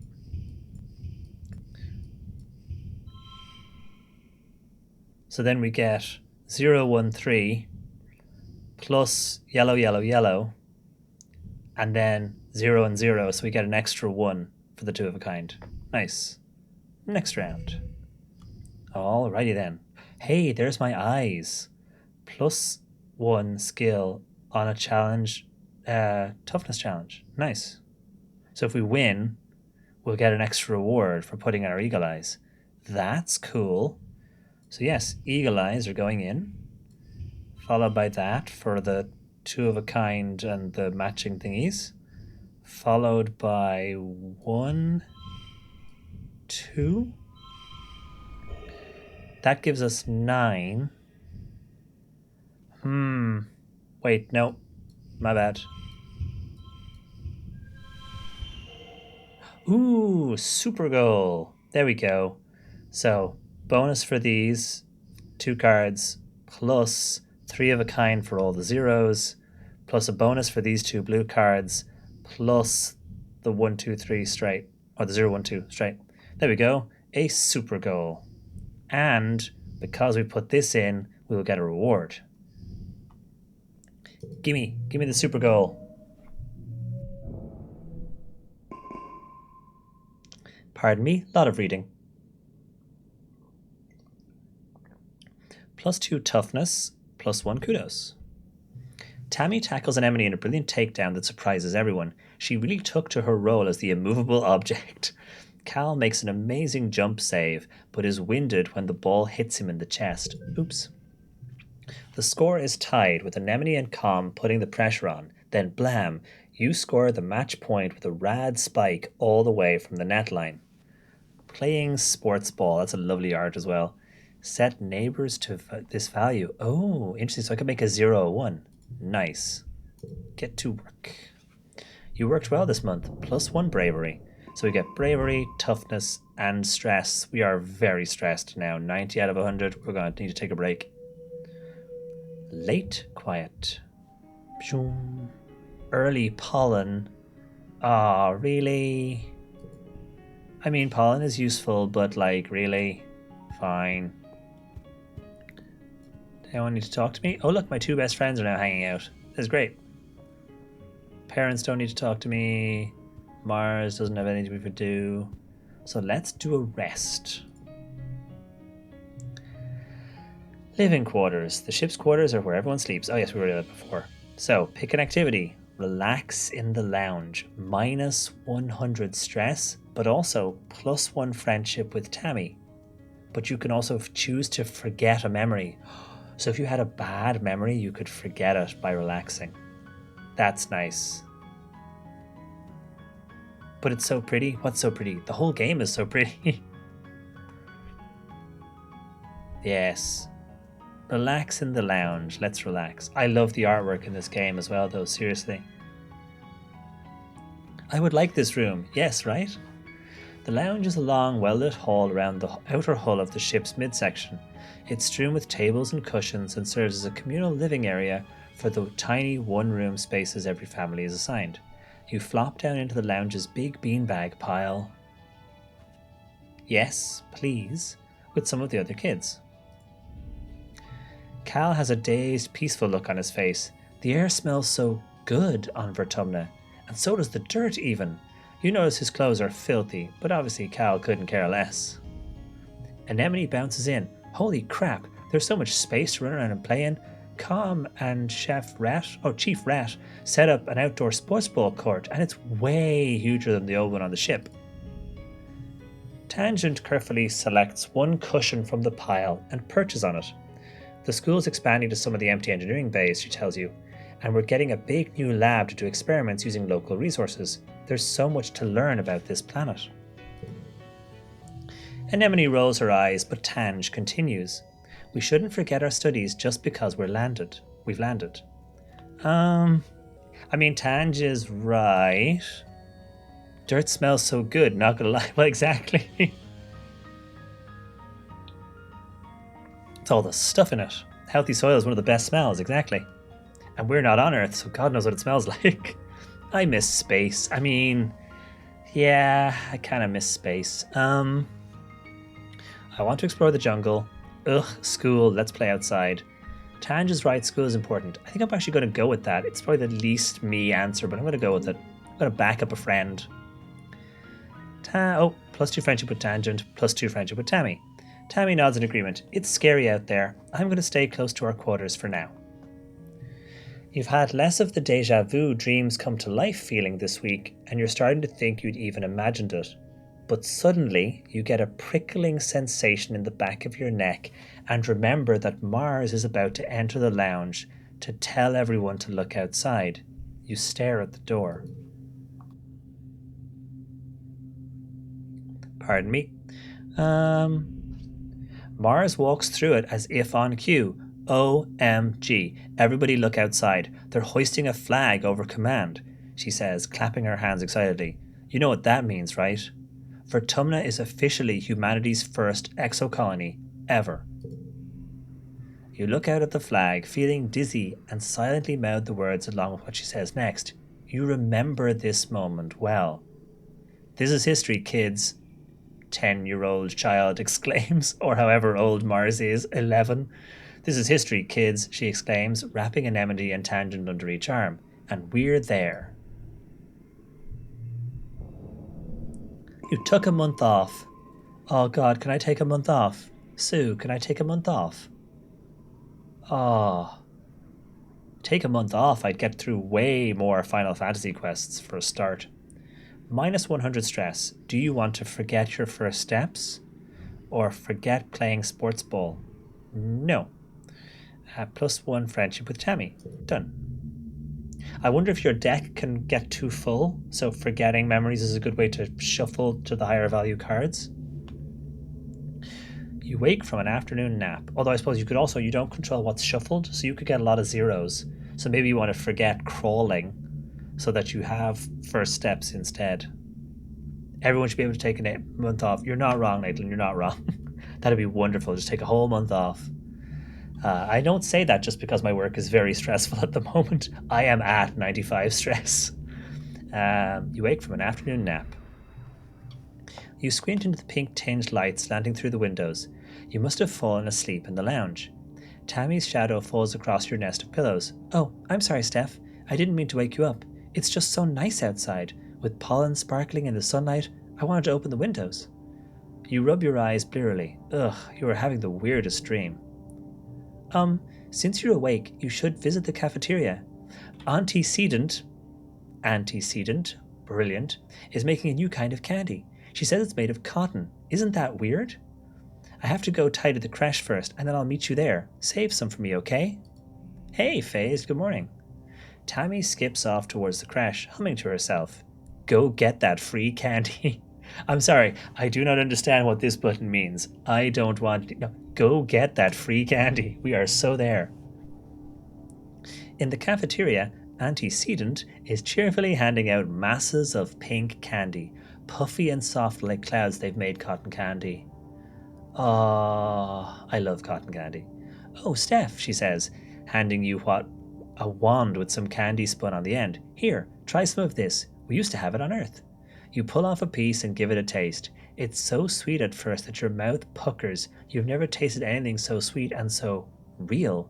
It's not at all like the soy sweets that the kitchen nanoprinter can make. It melts in your mouth, leaving a gritty residue on your tongue. Oh, I love cotton candy. And also, yes, why is everyone in this game so attractive? Like, so far, every adult we've met is pretty attractive. You wait until everyone is gone, but Tammy never shows up. You look down at the cotton candy in your hands. It's wilted a little from the humidity, but it's kind of like her hair. You think, pale pink and so soft. You keep some to give it to her. Yeah, we should get it to her quick before it, turns into a mess. You're relaxing in your family's quarters after dinner. Your mom had to run off to some kind of council business, so you and your dad are playing a hollow game together. When you're just about ready to head off to bed, your mom returns. You can tell just from the defeated slant of her shoulders that something has gone terribly wrong. Your dad starts to ask her what's happened, but she's just sighing and waves him away. Oh, and thank you for the follow, Tempe Tulip. Lovely username. Thank you very much for the follow. Welcome, welcome. She sits down and takes your hand, holding it between her two strong... Oh shit, I'm sorry, I read ahead. Oh, fuck. Steph, I'm so sorry to have to tell you this. She starts. Her mouth quivers as she swallows, working on her next words. There was an accident this afternoon in the creche. Your friend Tammy has died. Oh, yes, thank you, Dreams. Content warning, link. Oh, man. Shit, I read ahead and then startled myself. You try to understand her words. Tammy? Dead? That's not possible. You suddenly remember the cotton candy you were saving to give Tammy. Pink and fluffy just like her hair. You put your hand in your pocket to get it, but what comes out is a sticky, dark red lump of hard goo. You stare at it, your mind blank. Oh, shit. The game knew Tammy would be one of my favourites. Damn it. Okay, let's ask what happened. Your mom tells you as simply as possible that Tammy was killed by an electric shock from a broken hollow projector. It was just an accident. Can I ask how much current the hollow projectors are pushing? You press her for more, for an explanation. A little girl is dead, someone you'd grown up with, someone so much like you. She wasn't sick or anything. You just saw her this morning. She was right there. Why? Your mom's eyes are sad when she tells you, sometimes there's just no reason why. Oof.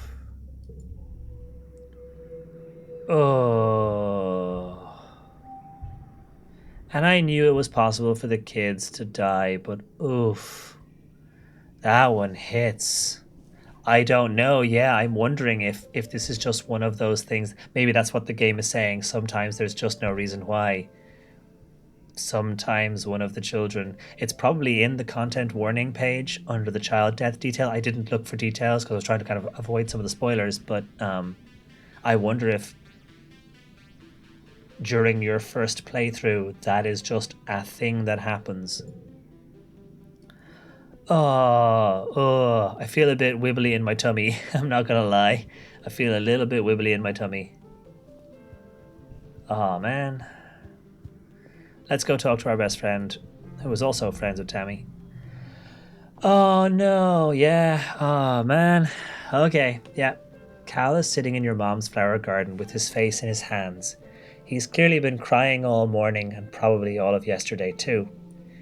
He and Tammy were really close. Whenever you guys used to play house in the creche, Tammy was always mommy and Cal was the daddy. Even though you were just little kids, you kind of always giggled about how obviously they were going to be together forever, like a princess and a knight. Oh man, game.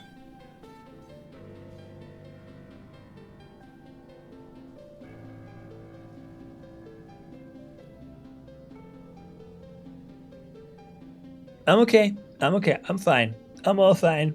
Everything is fine. Oh. Are you okay? I miss her too. Let's ask, are you okay? I mean, you don't ask someone if they're okay. They're not okay. I miss her too. Me too, he sniffs, looking up at you. You can see how puffy hid red his eyes are. Me really, really too. Oh, buddy. Oh, wow, right in the feels. Tammy always liked these flowers, he mumbled. Sometimes I picked some for her. He runs his hand over the pretty white flowers. Don't tell your mom, okay? Tears well up and slowly leak out of your eyes. He doesn't even blink, just stares at the flowers as the tears run down his cheeks. You decide to give him some space. Oof. Oh, wow, yeah. Let's go talk to Mars. Mars is staring into space, looking somber. She doesn't even notice as you come up beside her, and barely reacts when you say hello.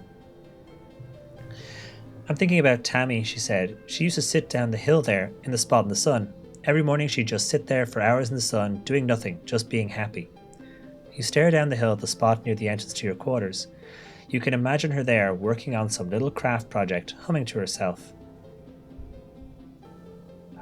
She was so nice to everybody. And now she's dead, Mars says, making a face. How's that for fair? All the people, how come it had to be my friend? You don't have an answer. You've never heard Mars call Tammy her friend before, but of course she was. Tammy was everyone's scared little sister, even though she was older than most of you.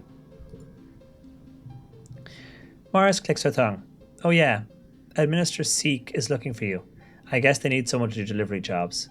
She waves vaguely at the door behind her, distracted by her thoughts. Oof, what the hell is this? You find a hefty red Xeno egg. Should I be handing this to somebody? Excuse me, I have found a very large egg, but everyone is sad right now, so I guess I'll keep this egg with me and hope it hatches into something friendly and cuddleable. Oh boy. Right, now we're into command. View the notice board. Colony food shortfall minus 100%. Ooh dear. Please wear your masks when out of doors during pollen season. Ambient particulate may trigger runny noses, watery eyes, and mild cough. Upcoming event will be hosting our first annual Vertumnalia Festival. Oh, Vertumnalia. Okay. Festival during second week of dust. Notice, take precautions outside the colony boundaries. Xenofauna have been sighted in the area. Survey teams are investigating. And now I have an egg. Current council administration. Okay, so we're looking for Chief Administrator Seek. How do I apply to deliver supplies? I do not have the toughness 10 or greater. Let's have a look at my stats. 5. So my toughness is only 5. So I can't do delivery jobs yet. Okay. So we need to go work on our toughness if we want to pursue that particular path. Oh, I wonder if I can do the gardening for a toughness boost. Geoponics. The greenhouses have different biomes inside, growing plants from earth that might belong in a desert, jungle, or temperate forest. Some are so delicate you have to spray off any germs in an airlock before you can enter. You sneeze as you walk through the seasonal gardens, spraying up pollen from nearby plants. The air feels thick and harder to breathe here, but a sign says these plants are all harmless. Let us shovel dirt. That's going to give us +3 to toughness, which is useful. We're going to shovel some dirt. Okay, we've got a dirt challenge. Also, the egg is here as a card. +1 to a card, change suit to toughness. That's cool. Hey, Val. It was mostly going fine, and then something really sad happened. The game is lovely. The music is nice. We love the pronouns menu. We're very happy with all the options we have. I'm loving the artwork. And I'm enjoying the card minigame, but something sad just happened, and I'm still a bit sad about it. How are you? How was yesterday? And happy anniversary again, of course. So I can make one of these cards tough, which means I can do a 3 of a kind. And I want to do a 0, 1, 2. So if I do a 0, 1, 2, can I then just... So now my crying is tough. And I get a +3 for a flush. And then these two become this. Wait. Was I supposed to use this? Or is it always just there? I think it looks like it's always just... You can't put it down. No, okay, it's always just there. Okay. So that's 0, 1, 3. Oh, no, it changes it to a plus. Oh, I don't want that. How do I undo that? I cannot undo that now. Darn, I should have changed one of the others to a plus. Can I go back? There is no going back. What I should have done, I didn't realize that the change, that the egg would add a +1. So what I should have done is changed one of the ones into a 2, and then kept the others for a bigger number maybe. But yeah, this is fine. It's still winnable. We'll still make it work. I just have to shuffle the cards this way. Nope, not that way. Oh yes, hold on. And then I need to do my 1. That's 3 of a kind. Nope, this way. There we go. There's our 11. Still winnable. Wonder if there's anything better I can do. It's a shame to lose the straight of 3 cards, though. I was going to be quite happy with the 0, 1, 2. That's 10. Yeah, that's 11. Can I? No. So yeah, I get 3 points for this, and I get only 1 point for a flush of 2. So there's no benefit to putting those together, I don't think. Like there's no benefit for doing this, because you'll get 1 for that, 1 for these, and only 1 for this. Yeah. There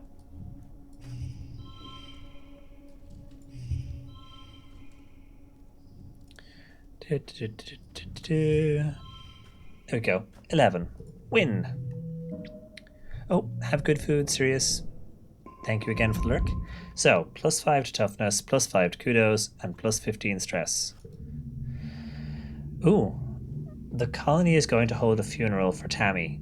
Do you want to attend? If you don't feel up to it, you could just skip it and take the month off instead. Or you could get back to work. I think we go.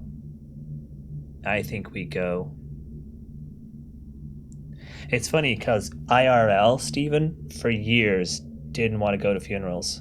Like, didn't want to go to funerals at all. Like, I still feel like I don't want to go to funerals, if you know what I mean. I've been to a couple.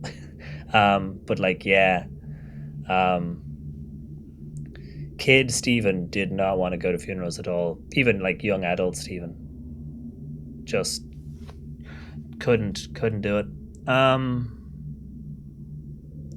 Oh, I'm sorry, Full Flora. Yeah, let's attend. Yeah, they're exactly, Derek. They're a funny thing, and it can be tricky to be in the right emotional and headspace to attend something. And obviously your relationship to the person matters as well. The colonists gather in the recycling room. Bringing organics down here to be recycled here is one of your chores, but you've only come here for a funeral twice. Both times, a colonist had passed away from natural causes during the 20-year-long journey from Earth. This is the first time there's been a funeral on Vertumna, and the first time for someone you actually knew. Oh, heck. The mouth of the organic recycler has been polished and a wreath of yellow flowers placed on the opening. Inside, you see a shrouded figure, Tammy's small, fragile body. Tammy's dad, Uncle Tonan. Oh, what's the betting? Tonan's name is Sarah Tonan.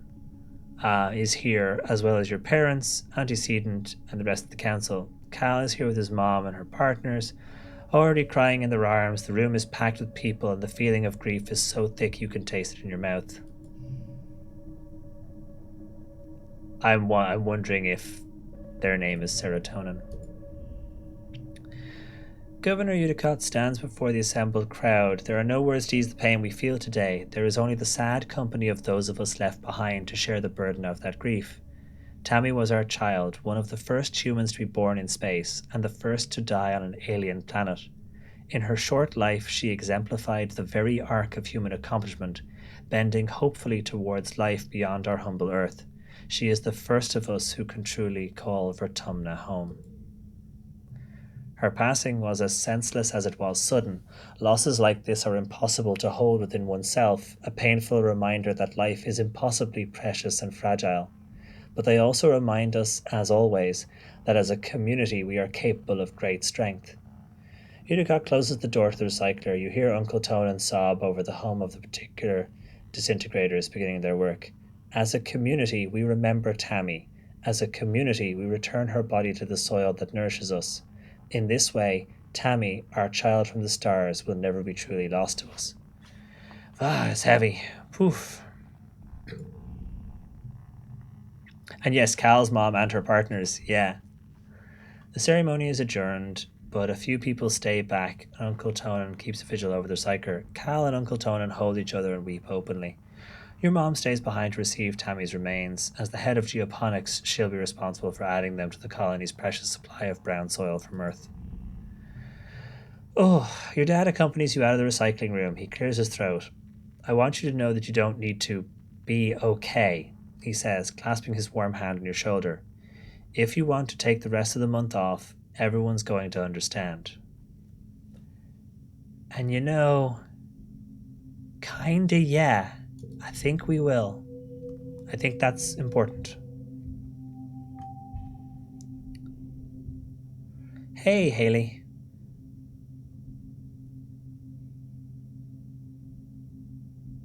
Yeah, no, I totally get that. Yeah, absolutely. You end up sort of you say you end up just feeling awkward. The prospect of just going to school like everything is normal is too much to handle. You end up spending the whole month alternating between sleeping, scrolling the holonet, and staring into space. It's restful at least, and everyone gives you the time you need to process Tammy's death. Now we're into late pollen. Actually, this might be a perfect opportunity to take a quick uh, bio break because I am having to drink lots of liquids for all this reading. Um, so I might take a quick, 3 minute bio, and then we will return back. I just want to check if any of the kids want to talk to us, especially. Okay, no, nothing there. So what we'll probably do is work on our toughness. I'm just going to go stand beside my bestest friend. Probably work on my toughness next, and then we can do some. Yes, exactly. That's the plan. The plan is to get a fresh cup of tea and take a quick bio. So yeah, let us do a quick pause here. I will play an ad just to keep the pre-rolls at bay. If anyone needs to refresh or comes in, then they won't get an ad, hopefully. So yeah, we'll be back in 3 minutes. So yeah, we'll continue on with this and see how much further we get in the next hour. So yeah, see you in a minute.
Oh, I should pause that and zoom back in.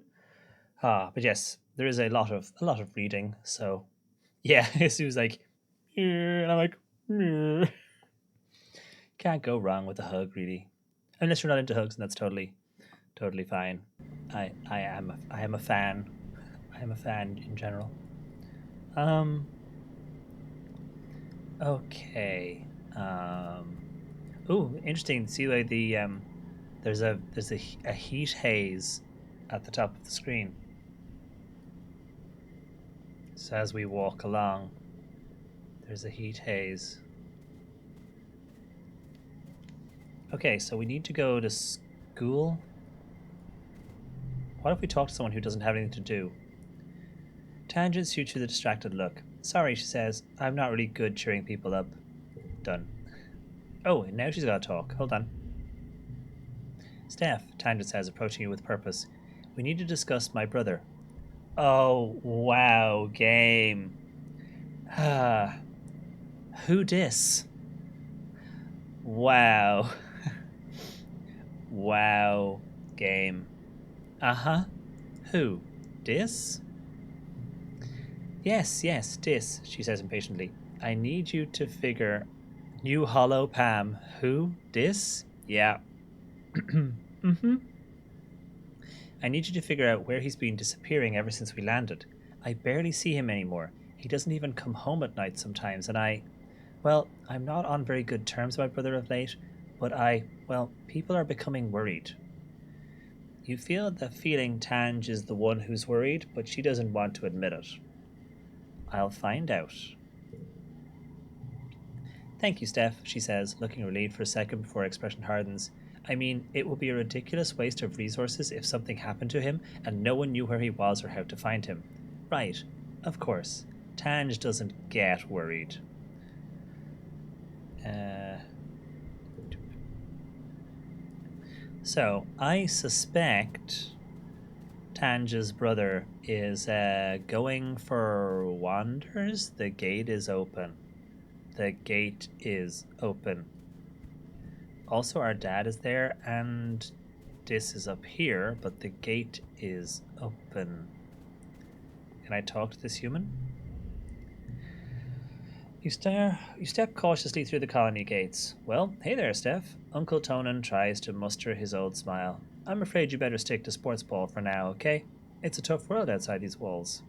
I'm tough enough. He is not tough enough. I'm brave enough. Nor is he brave enough. We can view the map, though. That's cool. Ooh, nice. The prosaic plains, resting ridges, subaqueous swamp. Wow. Subaqueous swamp. The Valley of Vertigo. I want to go up that. Nearby, the prosaic plains. That's neat. I wonder if we can go to all these places. I assume these are all places you can go in game. Let's have a look. The prosaic plains lie far to the north of the colony, where the higher elevation and natural tilt of the planet makes bromidic snow fall more regularly in every season. Though prone to sudden storm flurries, the plains are a relatively safe place to explore, filled with mostly words. Herbivorous xenofauna. Okay, game. It's like, we're gonna get streamers to play this, right? Yeah. Stick in the thing about herbivorous xenofauna. I will. What about Vertumnalia? Yeah, stick in Vertumnalia as well. They'll love that one. Oh, thanks, game, for making me read out loud. Although, seriously, yes, thank you very, very much to Northway Games and Finji for sponsoring, and to ICO Partners for setting this up. But yes, read all the things. The Valley of Vertigo is a low lying trench to the east that's dense with pollen producing trees. There's a wide variety of edible food here, both plant and animal product, leading to some of the explorers calling this place the bread basket of Vertumna. There are a number of animals here that geoponics would be interested in domesticating. I wonder if my egg was one use only, because on the card now. I'll have to keep an eye out for another one. What about the Western Resting Ridge? This tongue-twisting region is the broken spine of the planet, home to both dizzying heights and abysmal lows. It's always hot and arid here no matter the season. Traversing these steep chasms is dangerous and only to be done by those with sufficient gliding training. However, there are some interesting ruins here to explore. I think the prosaic plains are going to be my favorite to run around in. The subaqueous swamp. To the south is a vast boggy wilderness home to dangerous animals and hazardous weather conditions. Exploration in this area is to only be done with extreme caution. Okay, good to know. Don't go there. View the bestiary. Ooh. Float cow. Xenolevis bovidae. Nice. Cumbersome looking creatures are actually lighter than air due to a large helium sacs on dorsal and ventral sides. Careful balancing of helium and urine allows them to control their elevation. Nice. The hop eye. The hop eye, as far as I'm aware, because there's no picture, the hop eye, as far as I'm aware, is what's sitting on our shoulder in that picture. I think that's the hop eye. It's cute. A communal creature with two desperate sets of eyes and one strong foot used for both locomotion and defense. Though harmless, these small warriors can be fierce in groups. And Manticore. Bestiary? You mean the pet book? Exactly. Manticore. Xenophilus tyrannus. Highly intelligent and predatory, their plumage changes according to the season. Their body is composed entirely of dangerous weapons. Do not approach. But what about the spiky pets? Cool. Let us leave. Let us talk to Dad. Dust is such a dry, hot season. Both suns are high in the sky, baking the usually lush Vertumnan jungle. If there's a breeze, it's warm, and, you guessed it, dusty. Your parents are up every day before dawn, which comes far too early for your liking. They're usually gone by the time you wake up and home after you're asleep, so you have to visit them at work if you want to see them. Oh my god. There's a lot of reading, and my throat is just regularly going bleh. Oh dear. Let us try that again, shall we? Your parents are up every day before dawn, which comes far too early for your liking. They're usually gone by the time you wake up and home after you're asleep, so you have to visit them at work if you don't want to see them. I love the Tiny Hats custom tag. I just noticed, oh yes, the Tiny Hats custom tag. I had to do it. It's funny because DC Lasser has hats as a tag, and when he mentioned that he had the custom tag, and I was like, I put Tiny Hats in, and we're like, hey, we both appreciate what is good in life. Hey, the Nap Taker. Excellent username. Welcome, welcome. Good morning, Gooseberry. Your dad greets you cheerily. Have you come to see the harvest? Your mom and I are gathering crops for actual Vertumnan dirt this week. Yes. Sure, sounds neat. He shows you around the rows of corn and beans from Earth. They all look a little yellow and scraggly, not what you'd expected, but your dad enthusiastically points out the vegetables are ready to harvest. Oh, I'm sorry, I missed the request. Oh my goodness, I am so sorry. I indeed missed the request. Did it come in just during a break or just after a break? I must have missed it. Right, the Jess hat. Hold on, stop everything. We need to get the Jess hat on my head. Hold on, there we go. Jess hat, blessed side out. Oh, hold on, with a micro hat. Hold on, with a micro hat. Okay, right, Jess side, blessed side out with the micro hat on top. Got it. Boop. There we go. Wait, hold on, I have a toy dinosaur called Gooseberry. That's adorable. Did the Hattatube get redeemed? There is a Hattatube redeemed. Did you say what you would like? Let me know what you would like, Listen B, and I will get you a hat. Just let me know. Don't forget, he tells you, the Vertumnalia Festival is coming up. There will be a talent show and a science fair. I'm sure you're eager to participate, Steph. I'm sorry again, Jess, for missing that one. Oh, there we go. Bye hat. Cause I've lately a bye mess panic. Know those feels. Let me get you a bye hat. There we go. It's like, that's a big feel. 1 byhatch.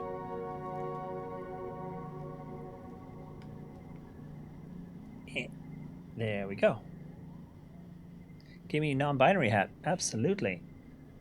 Would you like the teeniest non-binary beaniest, or would you like a non-binary cone hat? Let me know. Whichever you prefer, Haley. Choice is yours. Cone hat, please. Absolutely. I wonder if I have space mayhap. Yes. Perfection. There we go. Oh wait, slightly adjust just back to the front a bit. There we go. A buy hat right next to me. I mean, yes. Okay, so let's talk to Dis.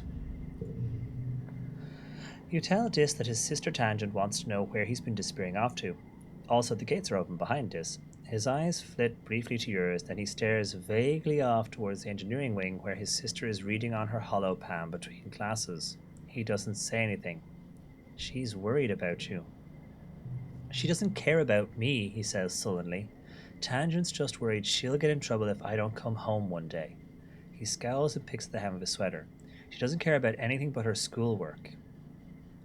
I'm not doing a you better tell me or else. And we are not friends enough with Dis to find out. We're going to give Dis his space. His slumbers slump in relief as you go. Yeah, I'm not going to do a you better tell me or else.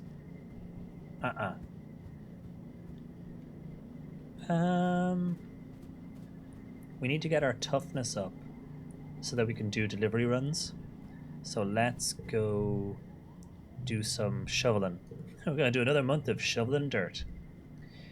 It's your first day in the glorious world of agricultural soil conveyance. Oh boy. Good morning, Steph. Looks like you're working for your old lady. I hope you don't expect me to go easy on you just because you're my son. She walks you around the geoponics wing and points out where everything is. Your job is to move sod, compost plants, garden waste, and equipment from one place to another. Still easier than real Steph childhood gardening. Easy. Get comfortable with this, she says, pushing a squeaky old-fashioned wheelbarrow towards you. Oh, please tell me at least has a wheel that works. Then it's already a step up. Now, any questions before you start moving that dirt? Don't we have machines for this? Where do I move it again? Why not use hydroponics? I assume it's because you intend on spreading and we want to grow stuff that's bigger, but let's ask. On the ship, we grew most of our plants with their roots in the water, and it's true it's more hygienic that way. She brushes off an insect off her arm, which lets out a loud squeak of objection. But hydroponic systems use too much energy. Here we have to grow as much as we can the old-fashioned way, which is fair. Shoveling dirt, my favorite. Shoveling dirt with mom. Wheelbarrows are cool. I mean, that is pretty much my approach. Haven't had a garden in years, sadly, where I live now. No gardens at all. But again, I like the idea of a garden, but I kind of know in my heart of hearts that I'm like, I don't have time for that. Who has spoons for that now? Okay, let's ask about the machines.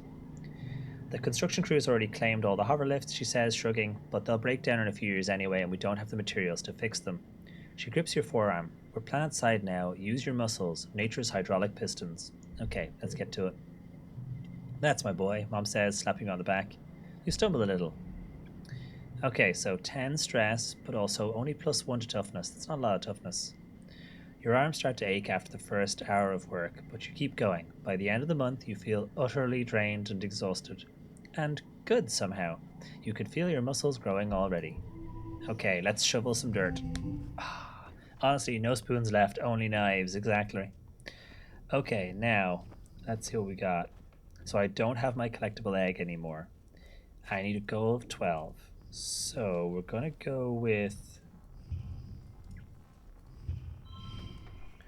So we get bonus points for that, plus a bonus for these. Then we put this one here as well. We'll get a bonus for these. And a bonus for them all being ones. And then we put a 2 Another 2. 14, but 14 is not a super score. So there must be an even bigger way. Although I suppose neighboring this. Oh, I know. Hold on. I know. No, that sets it to 1. 15. Because now it's 1 1 1 1 1. And 15 is not the highest score. Oh, I think I know.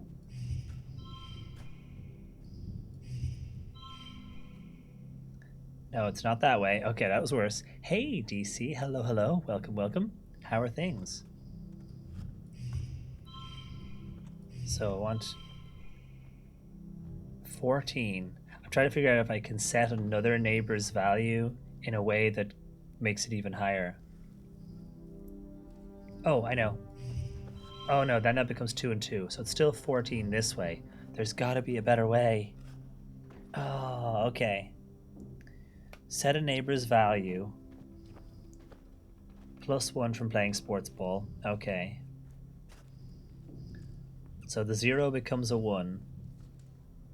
Do I get more for a 0, 1, 2, 3? Ooh, maybe I get more points for doing that. Maybe I get more points for having a 0, 1. That's 11. No. So all of these ones, I don't get a 0, 1. It has to have it. You have to have a 2. It has to be 3 cards. I was wondering if I could go 0, 1, 1, 1, 1 and get the 1, 1, 1s and the 0, 1 bonus. Okay. So that's only 11. So there's more points for doing it this way.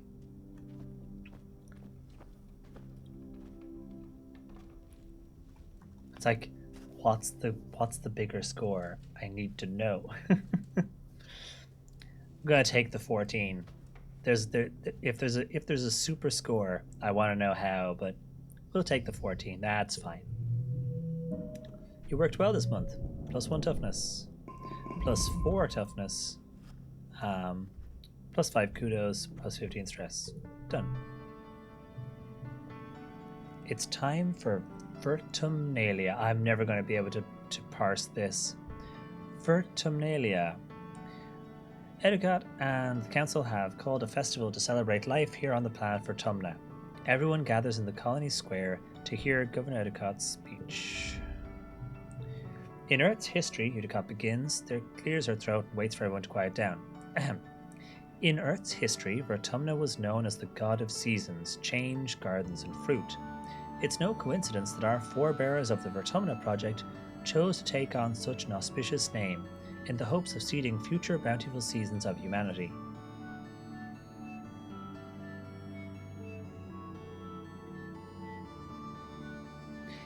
Yeah, I get it. It's the Vertumnalia part at the end that keeps tripping me because I keep wanting to say Vertumna and then having to switch.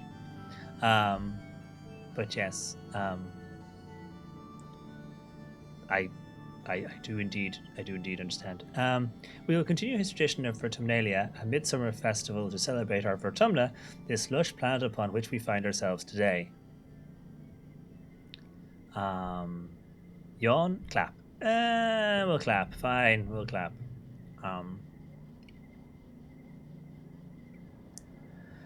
Everyone cheers and applauds. The members of the council all get up on stage, one at a time, to give their own short speeches. Governor Edicott announces each one. Oh no, it's not that. It's just I keep tripping on it because I want to read it differently. Yes. So I think that's just the list we read from earlier in commands. That's fine. When your mother Flulu's turn, she announces that tonight you'll be eating some of the very first crops grown on Vertumnan soil. Your eyes go to the feast table aboard the Stratosphere. It would have been mostly soy-based food from the nanoprinters, spiced up with what precious fruits and vegetables could be grown in the small growing bays. This year, the Earth's plants look less robust than usual, but they're supplemented by some Vertumnan plants you've come to appreciate. Juicy juicy Watatoes, amazing, and bobber fruits, and slabs of edible fungi. Okay. It's melatonin, not serotonin. Yeah, I was wondering. Now we know it's melatonin, which is also good. Does that mean there's a serotonin somewhere? Educot takes the stage after everyone in the council has said their piece. What is a festival without festivities? Professor Hal and Security Chief Rhett have organized a 3-part competition for the kids. Good luck, children. Oh, do we get to do egg and spoon race, but with giant spoons and giant Xeno eggs? Bot wrestling, talent show, science fair. Apparently, all I'm up for is bot wrestling. So I guess we will go with that. A bot wrestling contest. This has been a classic competition for years on the ship. Someone has rigged up a hydraulic lifting bot to slowly stretch out, increasing in strength over time. The aim is to see how long you can hold it closed using any part of your body before it pops open. Amazing. Also, how many fingers have all of the children collectively lost? Anemone and Cal are competing with you. Cal doesn't like that it's a competition, but he does love bot wrestling. We are here for this. Okay. And like we learned from last time, I don't have to score 40 points all in one go. It is based on how many rounds. So, let's have a gander. So that's why extra fingers are a mutation option. You're right, extra fingers so that you're ready for when you have to wrestle a bot. Oh dear, oh dear, oh dear. At least I don't have any of those really annoying dog bots that you can lose fingers to. Okay, let's have a go. So, sets neighboring to this value. So I want to go for a triple of ones.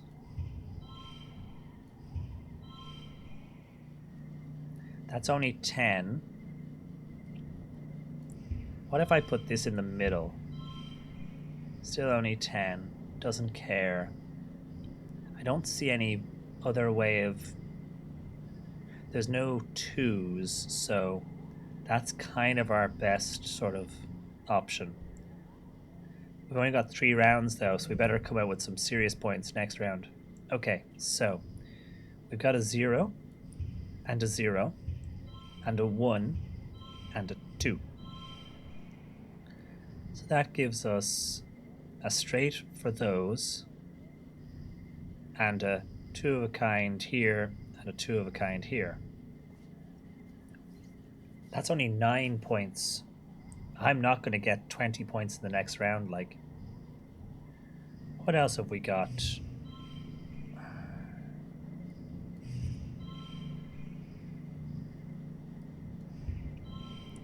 So that's only 7 points. This is a tough one.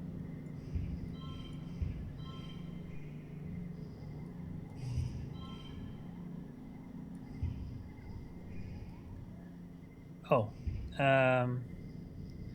0, 0, 1, 2.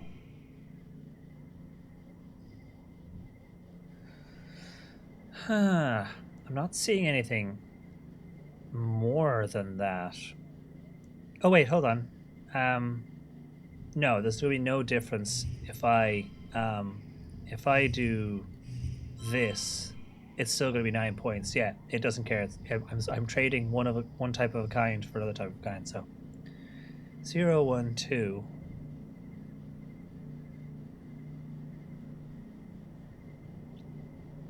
And 0, 0, 1, 1 would be the same amount of points, right?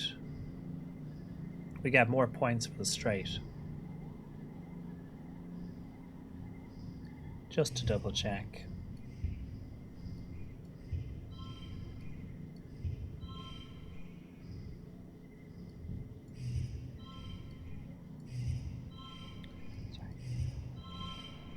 Yeah, so that's, yeah, we get more points for the straight no matter what we do. So 0, 1, 2. 9 is as many points as I can get, though. This is rough. There's got to be a better option, though. There's got to be a better option.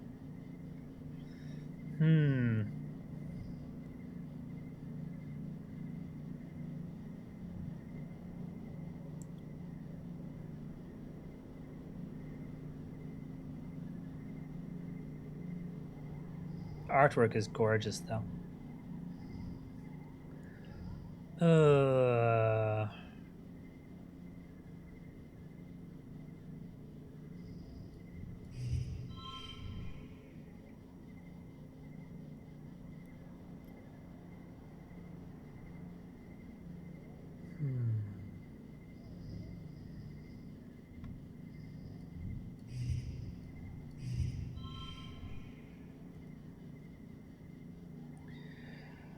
I'm not seeing it. I don't think we're going to pass this one.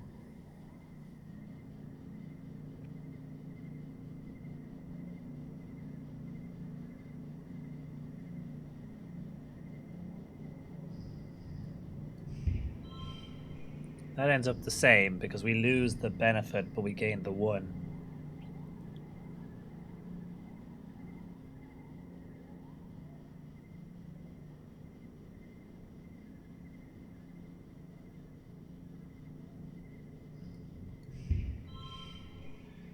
Yeah. Oof. Okay.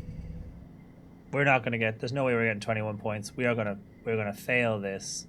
Also, the stress, the pass through is 100 stress. We are not failing. We're not. I feel like we are meant to fail.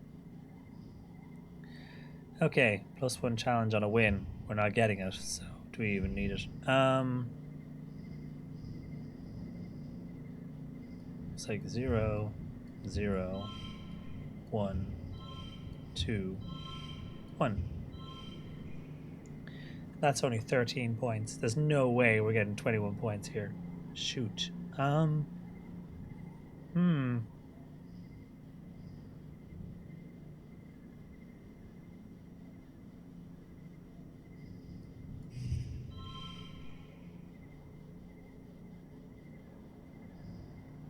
So yeah, we get the same bonus for that little straight as we get for the the swap of the 1-to-1. Shoot, we're not going to win. Yeah, this is where the deck building comes into play. Yeah, we do not have the cards for it. We're just not there yet. Defeated. +1 kudos for trying. Anemone's brother Com is the judge and awards bonus points for technique as well as brute strength. You sit on the hydraulic bot and use your weight at first, but it wobbles too much and eventually tosses you off. Anemone uses a stronger leg holding technique and lasts 30 seconds longer than you do before the bot finally escapes her grip. Com declares her the winner. She offers you her hand, then pulls it back at the last second before running away, cackling. Maybe next year. +2 friendship with Anemone and +2 friendship with Cal. Sweet. After the festivities are over, everyone takes time off for a much needed break. During the fierce heat of dust, a few days' rest is exactly what you need. You feel refreshed. Nice.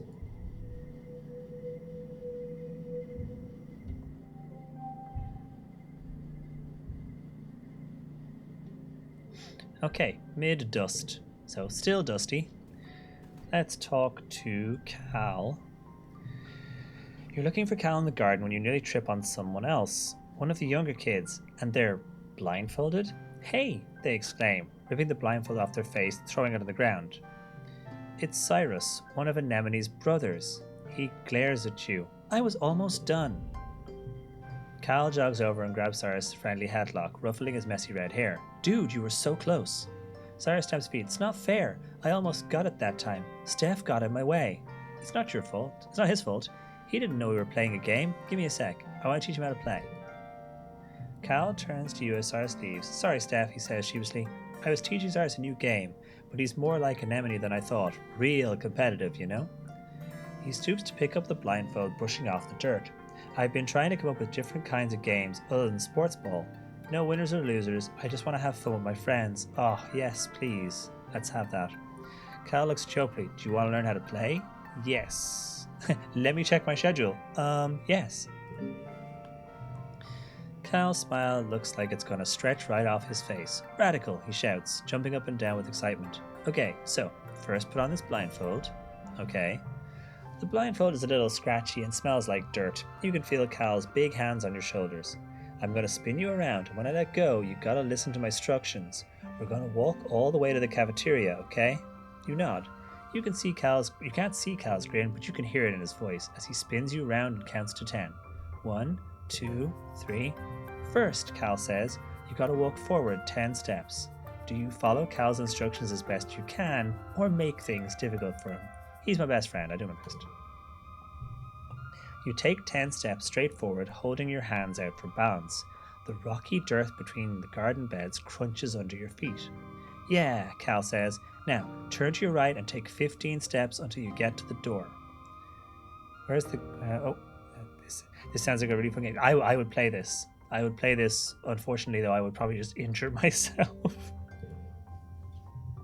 You turn to the right and walk forward. Does anyone remember the TV show Nightmare, where the kids had to put the helmet on and then it was all CGI, so their friends watching a television screen, their friends watching a TV screen could guide them through the mazes that weren't really there? I wanted to play that so much as a kid. I forgot how much bigger I am than you. You're like 2 more steps away. You take 2 more steps until your outstretched hands land on the warm metal of a door. Success. Oh. Click. Awesome, Cal says. You can't help but smile. This is fun. Now hit the door button on the right and then keep walking forward until I say stop. Go really slowly, okay? Yeah, because this is all old ship stuff, which probably means there's hatch combings everywhere for us to trip on. You open the door and start walking forward.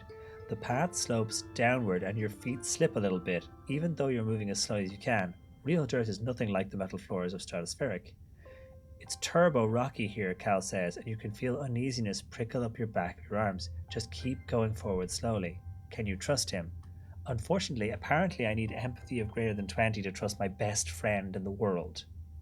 Like my bestest pal. So apparently I am not empathetic enough. Sorry, buddy. You try to do as you're told, but after a few seconds your foot knocks against a sprawling root and you fall forward, catching yourself on your hands and knees. You tear off the blindfold and a sudden rush of tears flooding your eyes. Cal's beside you in an instant, kneeling on the rocks. Are you okay? He asks. You look down at yourself. Your knees and hands are pretty scraped up and your pride is bruised, but other than that, you're okay. Cal helps you stand. I'm sorry, Steph. I'll be a better helper next time. He asks if you want to get some Watto juice and the cafeteria instead. You spend the rest of the afternoon brainstorming more games where there are no winners or losers. Aww. Yes, exactly. To be fair, I am 10. I think maybe we're nearly 11. Exciting times. But yes, we are only small. But I mean, we're supposed to be on the planet for 10 years, and we're still in our first year. Think about how much stuff we have to do. What do we want to do? We wanted to work on our toughness to 15. I don't know if that's enough toughness to get the delivery job. Let's try. View the notice board. Nope. Back. Oh yes, there it is. Apply for delivery supplies. There we go. Chief Administrator Seek greets you at the depot. They look you up and down. Steph, you've never struck me as particularly responsible or organized, but children never are. What makes you think you'd be a good fit for the position of courier? You didn't realize it was going to be a job interview. I'm 10. Why are you interviewing me? I can carry a lot, but I am organized. I'll work hard. Who cares? It's just delivering stuff. Incidentally, paper round was my first job, so I can carry a lot, because I could carry a lot of papers. Strong for your age, maybe. But lucky for you, you're the only applicant this week. You've got the job, for now anyway. Wow, it's at-will employment up in here.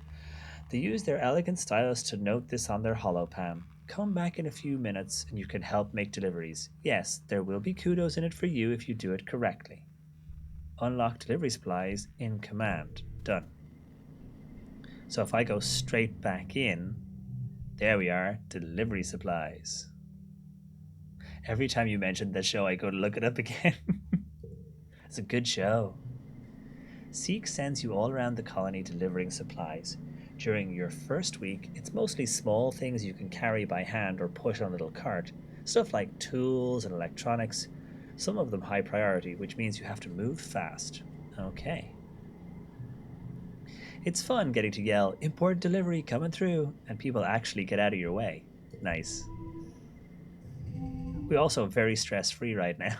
Look at that, 0 stress. Okay, so we need to get... Oh, it's just 10. Okay, we can make that work. So we'll go... 0... 0, 0, 1, 2. Okay, that's a goal of 12, but it's not a super goal. Let's see if there's a better way. So we get a +1 for those of a kind. We get a +3 for the 3 of a kind. And we get a 0, 1, 2 straight. And a +1 for these being of a kind. Is there a better answer?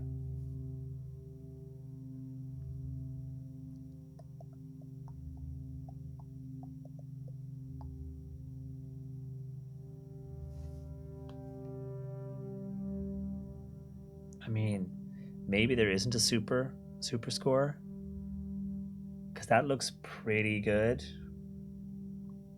We've managed to get like 2 of a kinds plus a 3 of a kind and a straight of 0, 1, 2.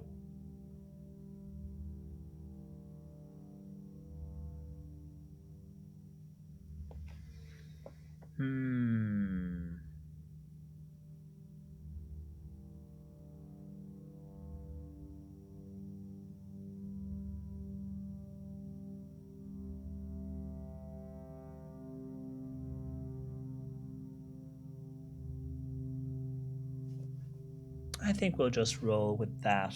I think. Yeah, let's just roll with that. That's fine. Boom, boom, boom. Little bit of stress, but we got points to organizing, perception, kudos. Oh, and we got +1 to friendship with Mars. Nice. Shoop. Mid dust. Into late dust. We're almost through a year. Look at our avatar changing over time as well. So, is there a job for me? So I could do more delivering of supplies. What else could we work on? We want to do something different. What else is there to do? Ooh, I should check the front gate and see if they've got anything that a small person can do near the gate. Let's ask Melatonin. I am neither tough enough nor brave enough yet, sadly. But toughness is getting close. Toughness is getting close. We may have the chance. Okay.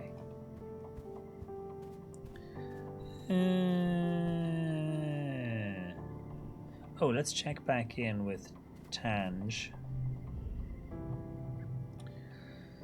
Have you gone outside the colony yet? Tange asks you. I hear all sorts of terrible things. Regardless, we're not allowed to stray from the gates unless we're on expedition. Tange rolls her eyes. Not that it stops my brother. Here, I have something for you. I do not have anything for you. Why would I even say that option? Want to study together? I am not reasoning enough. Okay. Done. Let's check in with the Nemini. Nemini holds her stomach as you approach. Does the air here make you feel hungry all the time? Or is it just me? She wonders. I feel like I could eat a whole one of mushroom trees. Just humph. She mimes shoving a whole giant mushroom into her mouth. Hey, Kath, how are you? How are things? Welcome on in.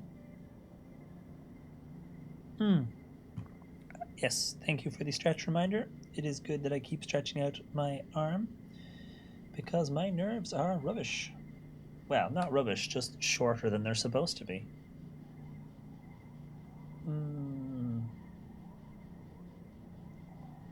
Oh, thank you. I need a mushroom tree. Heck yeah. I mean, heck, isn't that the benefit of knocking down a mushroom tree is you get lots of mushrooms? Okay. Here, I got something for you. Why do I have... Oh, okay, so if I did have a thing for them, I could give them a thing. Okay. Let's try and work on something. jobs we can do. Our stress is low, so we could pick up another hydroponics job, or geoponics, I should say. More shoveling dirt. You join Cal at a particularly fragrant pile of compost. He's trying to use his hoverboard as a wheelbarrow, carefully pushing compost off it into the pile. Don't you just love this? Your hoverboard? Yeah, it's cool. Dirt? It's okay, I guess. What, these stinky, rotted food scraps? I'm gonna be like, dirt? Yeah, it's okay, I guess. Things are wonderful. Tracker enjoyed her birthday present, the 10th iteration of a lamb toy she loves to destroy. Oh, wonderful. Fantastic. It's like, happy birthday, here's a new one. Excellent. No, no, he laughs. I mean, just this. He waves his arms, dirt encrusted up to the elbows, to take in the entire greenhouse. We get to help plant stuff and watch it grow. Even if we're just moving dirt around, we're still helping. But it's so boring, Cal. Why do you like it so much? Well, he considers, I like digging holes in the dirt, because it's so full of surprises down there. I found a worm. Wait, let me see if I can find her again. He sticks his hand in the compost and rummages around, his tongue sticking out of his mouth. I guess she got away. She was real shiny, like a rainbow. Wait, I just thought of a thing I like better. He shoves his splayed hand, getting dirt under my fingernails, he laughs. I don't know why, but it's the best. Hey, Cal is living his best life. We'll leave him to it. Okay, so shoveling dirt, we need a goal of 13. So we can set the neighbor to the same value. So does that mean we can get a 11121111? I think it does. Okay, hold on. In that case, we will set the neighbor to the same value. Set the neighbor to the same value. 18, super goal. There we go. Super goal. Done. Boom. So a 1T, 1T, 1T, 111, followed by two of a kind, and all of them the same. So, sweet. 18 super goal. Why didn't I have these cards when I needed to get through that toughness challenge? Winning. We'll take it. You worked well this month, plus 1 toughness. So you get 5 toughness plus 2, plus 6 kudos. If you're just, oh, we should try buying something with our kudos. It is late dust. Oh no, it's early wet. Yay, love that for us. When is the glowing happening? Because I want to see all the pretty mushrooms. Okay, so now it's Ireland. Okay, love that for us. It is very, very Ireland. Oh, this has something for us. I'm going to check in with them, see what they want to discuss. It's pouring rain and everyone's trying to stay dry under the grass-roofed palapas. Everyone except this. Off in the distance over the wall near the sports ball field, he's definitely skulking. Quietly follow him, tell someone, just ignore him. I worry if I don't tell somebody that he can get himself hurt. Does Ireland have purple grass? No, sadly this is true. That is a benefit over Ireland. That is true. Lots of green, but then the sky is permanently grey when it's raining, so it's like, it all kind of fades into a very low saturation environment. I'm going to tell someone. No, I didn't want to call the bloomin' cops. You tell Security Chief Rhett that you saw this was up to no good behind the garrison. No, that wasn't what I was trying to do. I thought tell someone like my dad or my mom or, Tange. He's too distracted trying to put buckets under various leaks in the roof to pay much attention. Thank you, Steph. I'll check it out later. If there's a danger to the colony, one of the lookouts will catch it. Okie dokie. I am mildly colorblind on the grey-green side. That would be challenging. Yeah, some days it got, grey and drab and dreary. Can we click on you to learn about you? Chief Security, a gruff man who new recruits are frightened by. He takes the colony's safety very seriously. Fair enough.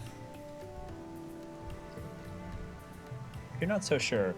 You know Dis. He's very good at hiding when he doesn't want to be found. Fair enough. Okay, now I'm going to see if there's if I can get stuff from the store. I can't register for engineering class. Where's the store again? It's in the back of engineering, isn't it? Maybe not. Did I miss? This is just our quarters, so we don't do that. Oh, maybe it's the back of command. Maybe I was mistaken. View the notice board, deliver supplies.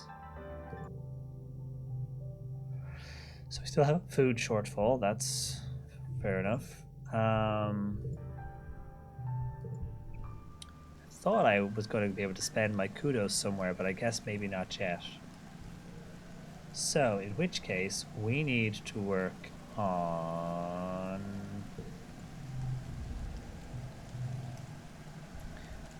Let's ask Anemone if they want to train together. Anemone is running around the sports ball court, touching her hand to the ground at each corner. 18? 19. As she reaches 20, she collapses into the grass and checks her holopam. I'm training. My big brother Com says I have to get my legs climatized to the plat if I'm going to be team captain like him. Want to train together? On your way to the sports ball pitch, Anemone shares a story about the time her brother Com once spiked the ball so hard that he broke Utopia's nose. Back when she used to play sports ball too. She describes it in gory detail. Ah, kids. Telling a violent tale. -2 to neighboring cards, so that could be very useful if we had a card that we wanted to pull the number down on to make like a straight. Cool.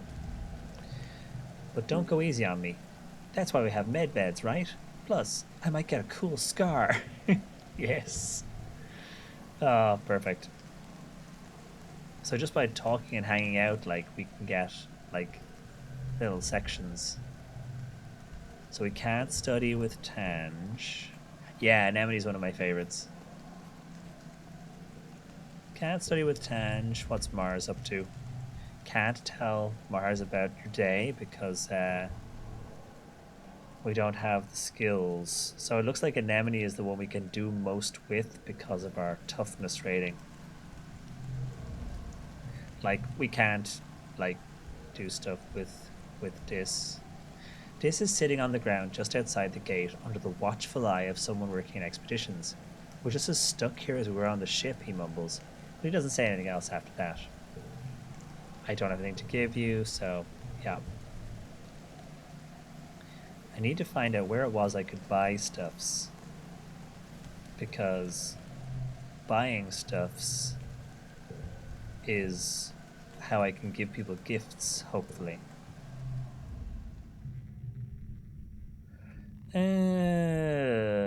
Why don't we do some life sciences? For today's lesson, Professor Howell tells you we'll start with a fun group project. You'll be studying the mush tree, a prominent natural resource native to Vertumna. In the ideal conditions, it can grow at a speed of over a meter a day and at a diameter of up to 30 centimeters. Your team will experiment to find those ideal conditions. Okay, cool. You're teamed up with Tange and Cal and are given a mush tree spore and a bucket to grow it in. The rest is up to you. Tange looks up supervisor's notes on the holonet. Mush trees, she reads, are most abundant south of the colony in the stormy, moist regions of the subaqueous swamp. What if we use water instead of soil, Cal suggests, like they do in hydroponics? Tange nods. If they like wet weather, that might work. Steph, do you have any suggestions? Run an electric current through it, sing to it daily, put it under a bright glow light, lower the water's pH. All of the above. It's like, I like the all of the above, like just all of the above. Do all of the things, do it. But yes, I think I probably will go with lowering the water's pH. You fill the bucket with water and add spark snow crystals. They are sometimes left over at the end of the quiet season. They're mildly acidic, which means they should lower the pH of the water. Every day you rush into the classroom to check on its progress. At first there's nothing, but a midweek your little mush tree shoot sprouts up and starts its journey. In the end, yours is in the middle of the pack. Seeing as mush trees don't usually grow where there's spark snow, you're able to conclude that they probably don't like acid. Nice. And yeah, I'll be fine, working out the options myself. It's all good. So let's try the same thing we did before. Oh, actually, if I do I get more benefit from the 1 1 1 1 1 1 2? Okay, that's 11. So we've got the 2 of a kind, the 2 of a kind, and the 3 of the 1 1 1s.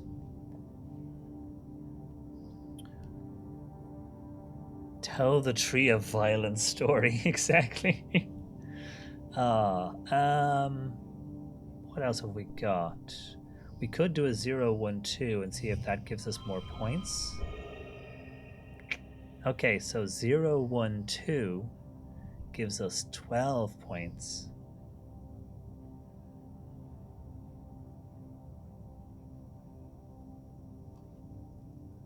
Hmm.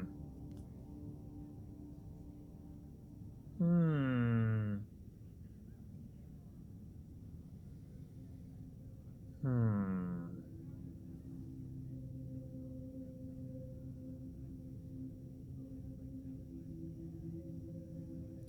Yes, I like that. Yeah. 2 of a kind and also 1 1s. And then, you straight. Also, the fact that you can see, even just by the icons, sameness, straightness, which we have no use for in this game, um, and yellows and reds. Hmm. I think we're just going to take it because I've only got a few minutes left, I think. So I think we're just going to take it. I will say, if you have been enjoying what you've been watching, the game is called I Was a Teenage Exocolonist. You can check the game out on Steam at that link there.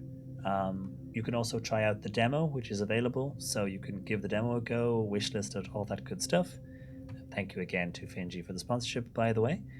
But yeah, let's have a look, carry on here, see what we get. So we get 3 biology, we get 1 reasoning, which is not a lot of reasoning. We need to work on that.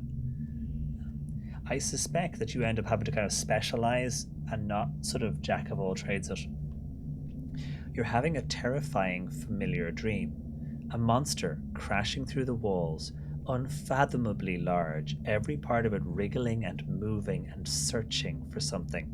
It tramples through the colony as you watch helplessly. Time shifts to the wreckage of your home.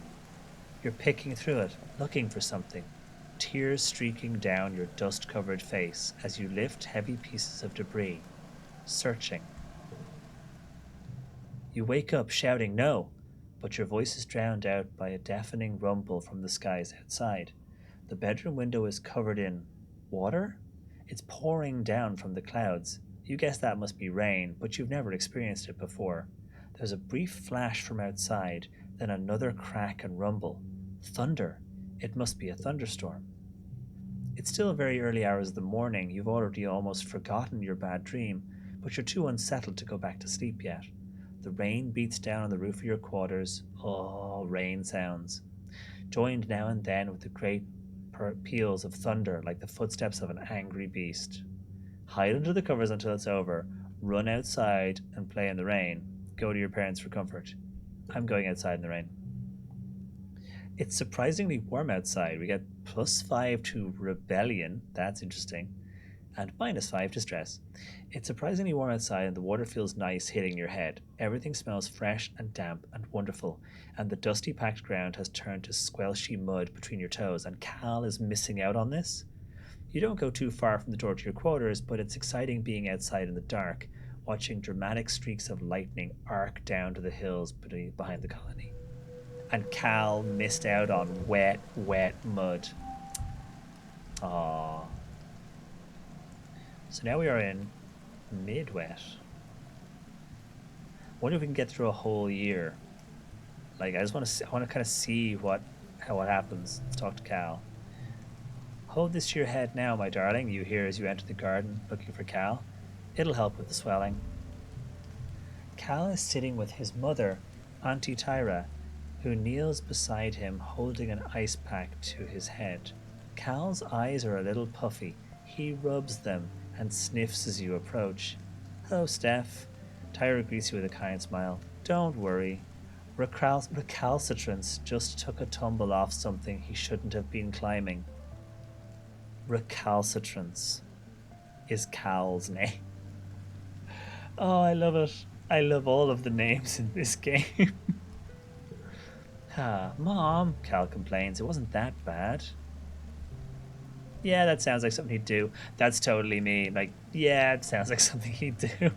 Cal shrugs. I climbed it before and it was fine, he says, not disagreeing with you. It was slippery from the irrigation misters, that's all. Mom always knows how to make it better, he says with a boyish smile, even if I'm old enough to take care of myself. My brave boy, Tyra says, stroking his hair. Thanks for humoring me. She looks over to you. Don't let him show off for you, Steph. Ground-based feats of bravery only for the rest of the day. Cal whines and wrinkles his nose. Oh, no worries at all, Madeline. Thank you very much for hanging out. Thank you all for being here. Have a good sleep. We'll see you again. Cal whines and wrinkles his nose. Tyra laughs and wraps him up in a big hug, rocking him back and forth. Despite his protests, Cal's eyes close in happiness. He really loves his mom. Okay, so now if I go do a thing, like if I go school for a month, or do deliveries, but I think I might work on my reasoning. Tang is absent almost all of this month. Hal explains the chief engineer Instance has asked for Tange's help with a few experiments. I'm assuming it's Tange for tangent rather than Tang, like the drink. Because you've judged on what you know, not what you prove you've learned in class, many older students choose to skip class and instead get hands-on experience in their field of interest. Tange has been working closely with Instance since she was just a kid. Sweet. Oh, yes, good night, AJ and Dino as well. Thank you very much for being here. Okay, so, as before, sets neighboring value to this value, minuses 2 of the card beside it. Can you minus 0? So, has no effect on the zeros. But then does it not minus the 1? Interesting.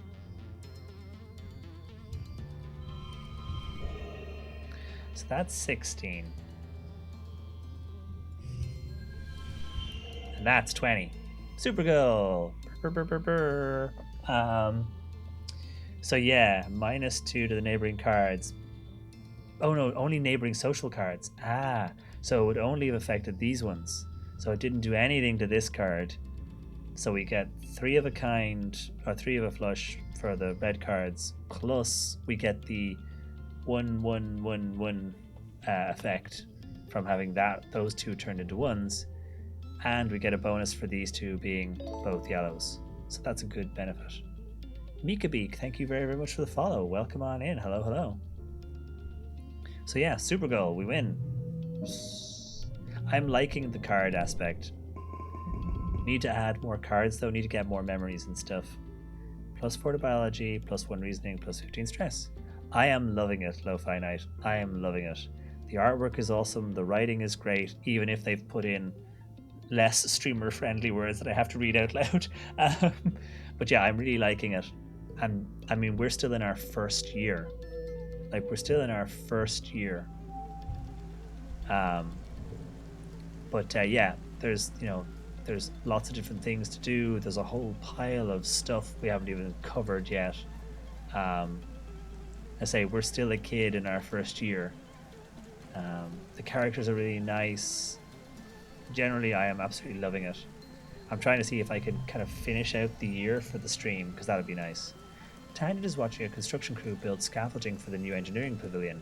They're using mushwood, which is so light that one person can easily lift a 10-meter long pole and stack it in place. She points towards them. Human beings are so great, don't you think? Before we landed, this was all just dirty jungle. Now it's civilization. Hey, it was fine as well before we were here. I've been learning about adaptability in writing and biology class. The books say it's what sets us apart from animals. Like, we don't need fur because we can make warm clothes, and if it's too hot, we can make air conditioners instead. Animals have need adaptations too. Yes, there's the question. Maybe the animals have need adaptations. Exactly. Then again, Tangent is a kid who has just learned a bunch of stuff and is like, yeah. Tangent rolls her eyes at you. Maybe, but even if they can, I haven't seen any sign of intelligent life here. It's just those big language xenofauna. Some animals here are smart and friendly. Yeah, animals are. Oh, no, we're going with smart and friendly. Tange looks skeptical. They're still animals, Steph. Maybe they're just pretending to be nice so you'll feed them. You're lucky it didn't eat you. She folds her arms. Dwarves moth look cute, but one can eat through a bag of rice in less than 30 minutes. Even an herbivore can be dangerous here. It doesn't have to want to eat you to be able to hurt you. This is true. Some big animals can hurt you very easily by accident. Together, you watch as the foreman puts the blueprints for the scaffolding onto the floating screen of her holopam and raises it to the scaffolding to check their progress. I'd like to see an alien do that, Tange says primly. Humans look defenseless and weak, but we're the strongest species in the galaxy. Who else can literally bend reality to their will? Not a silly alien, that's for sure. Oh, Tange, honey. It's gonna take a while, you're still a kid. She puts one finger to her chin. I'm living proof that humanity is greater than our biology. This is the point. All of us are, really. With our genetic enhancements, we're the next step in humanity's evolution from great ape to galactic superspecies. And to be fair, Tange is, you know, a result of being able to take, advances of medical technology. That is true, and I don't want to take that from her. But let's not go full on like humans are the best race in the galaxy thing. Let's not go there. Let's become completely speciesist about it. We don't need that. That's fine, Tange. It's okay. Have to have a long conversation with Tange about you know, human exceptionalism or something. Let's try. What do we want to work on? I want to work on something so I can go through the year. Actually, might do more school. Although I'm doing a lot of biology and not getting a lot of reasoning points. Where do I get more reasoning points?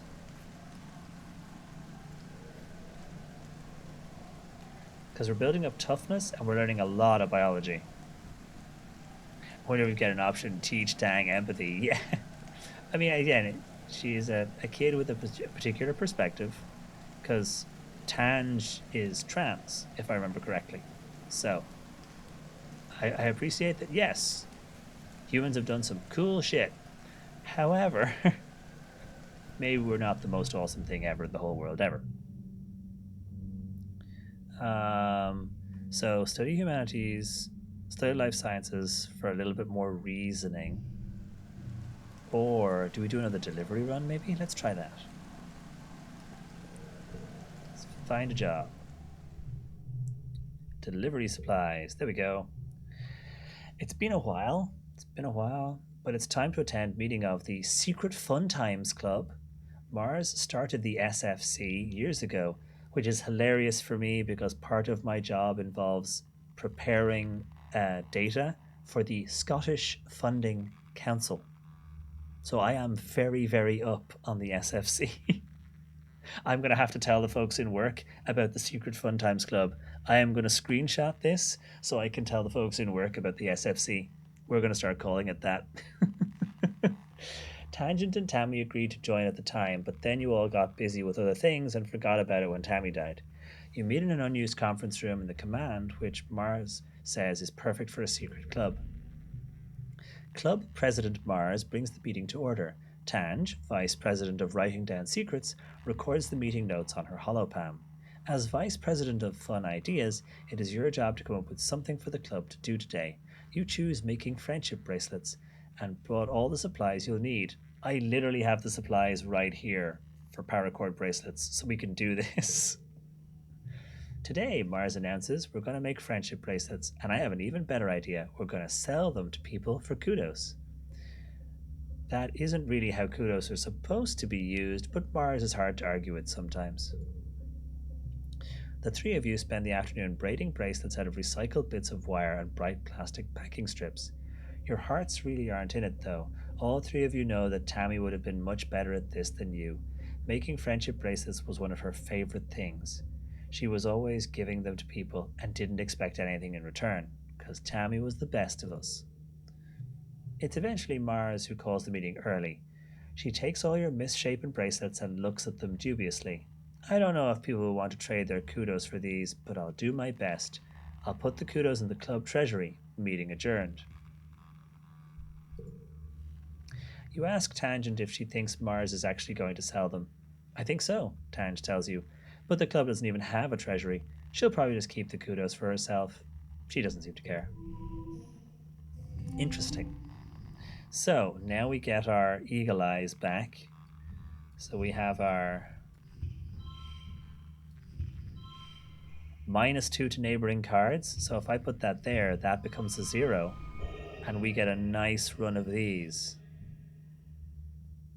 Oh, so the question is there a benefit? Is there a bigger benefit to this 000 than there is to putting this here and doing that?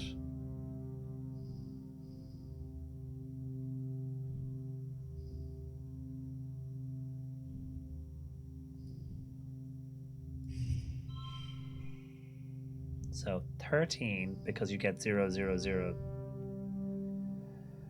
Ooh, oh wait, hold on. I know. Hold on. That goes there. That becomes a 0. Then you put this one and this one here.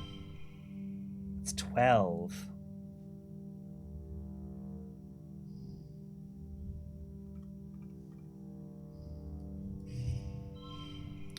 $13. I don't think there's a better... There's got to be a better way. Because we can pair a couple of these together, which is great. But we'll just take the win. I do unfortunately need to wrap up soon. Sorry, the game is somewhat engrossing. And we're still in our first year. There is so much to this. We're going to definitely have to come back to this again and kind of keep working through. You worked well this month. +1 organizing, +3 organizing, +2 perception, +5 kudos, and some stress. Eventually, the food delivery will arrive. Well, exactly. We're getting takeout tonight. Yay, it was payday, so I'm getting a treat. The days have been getting shorter, with only the yellow sun barely skimming the horizon. One morning, you wake in darkness and have to check your holopalm to know what time it is. You see a holostream from Mars. Good morning. Oh, wow. Mars is the streamer. Good morning to all my pals, if you can even call it morning. They've named it Glow Season because, like everything, is wild glowing out there in the dark. I am staying the heck inside for the next month. What's the point of even going out if you can't see anything? It's going to be a long, boring month. I am going outside. 1, I have eagle eye vision, and 2, it's pretty. Also, Mars is a streamer. You peek out the window. The wormhole is the biggest you've ever seen it, like a massive fiery ring in the sky. The planet must be very close to it now. And out in the jungle, something new is taking place. The plants are flowering, glowing iridescent blooms, and everything is full of life. There are strange new sounds, long hooting calls and gurgling roars. And everything is pretty as heck. After Marge's message is a notice from the council warning everyone to stay safe inside. Tammy's dad and the other survivors have been called back. Pretty. Isn't it? It really is. Have been called back and the gates closed for the month. There's a tension in the air, as if everyone is waiting for something. So now we move from the late wet into the glow. Oh, look at this. Look at the lighting. Look at the lighting change. Oh, heck and a half. Oh, it's so pretty. I mean, look at this place. Oh, yeah. That is the good stuff. Look at the lighting.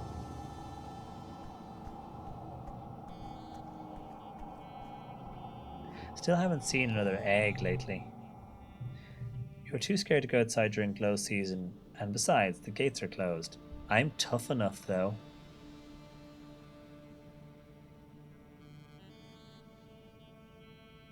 Do we push the button?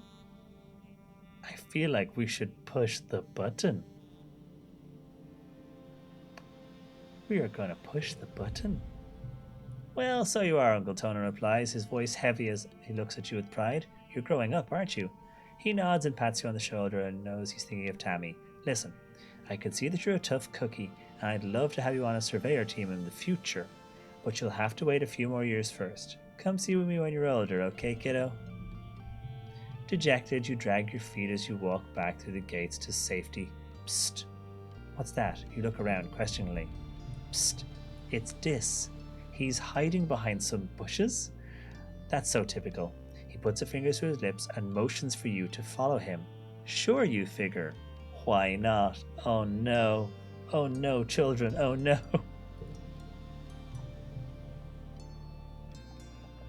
He leads you silently along the walls towards the garrison, then crouches down in the bushes between the sports ball field and the security pavilion to fiddle with something.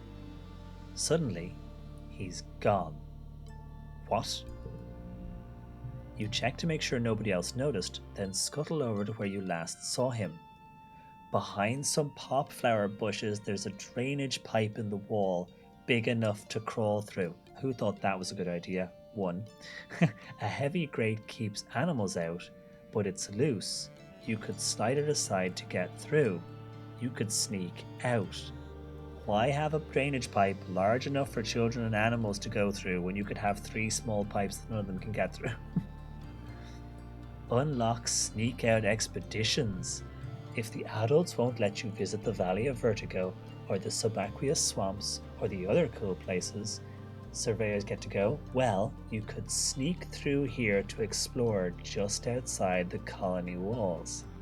If Dis does it, how dangerous could it be? I wonder if my rebellion is going to go right up now, because I've been being helpful and doing odd jobs, but now I'm sneaking out. So can I sneak out now? Look, sneak through the drain pipe. Oh, okay. I don't have the option yet to sneak through the drain pipe, but I have unlocked the possibility of sneaking through the drain pipe. So we can get with this, or we can get with that. Oh, wow, Brian.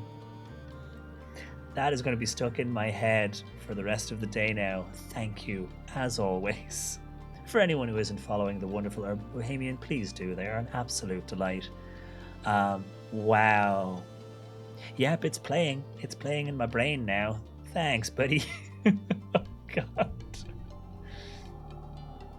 Oh, wow.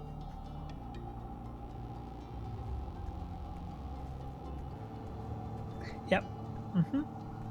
Okay, so I want to get through one more month. Let's talk to Mom. Oh, look at this place. Steph, your mom stops you as you walk by. What are you doing out of your quarters? It isn't safe out here. But I'm going to school. She nods with grudging approval. Fair enough, she replies. Stay close to the stratospheric, got it? We don't know what's out there this time of year. As you walk away and you're just out of earshot, you hear her mumble, Stars. It is beautiful, though. Yeah, Mom. Okay, let's talk to Anemone. Anemone blinks at you in the dark. It's so creeptacular, she breathes. It's perfect for hide and seek. Sadly, I still have no items to give anyone. I need to figure out where I can get some stuff to hand out. I used my egg. That was a shame. I didn't realize that it would be a one-time thing. Okay, we're gonna go to school. We said we were gonna go to school. Let's go to school. But this is gorgeous. I would play the game alone just to walk around in this environment. Okay, let's do some humanities, or I was trying to get up my reasoning, so let's do some more reasoning. This week in biology class, you're learning about predators and prey. Professor Hal brings up a picture of a hopeye on the holo projector and asks, who can tell me what special thing hopeyes do when they see a predator? Tange's hand shoots up. They hop away very quickly. That's why we called it hopeye. Hal nods. That's true, but not what I was getting at. Tange stammers and looks upset, like she can't believe she got something wrong. Hal scans the class again. Anyone else? Steph? They thump their feet? You go with your gut and make a guess about what you know about the behavior of communal animals. That's right, Hal smiles. Steph sounds like he might have met one before. Tange gives you an appraising look. Maybe she didn't expect this from you. Gut feeling. So the card to the right becomes a 3. This card will be great for doing 1, 2, 3, or 3, 4, 5 kind of thing. Excellent.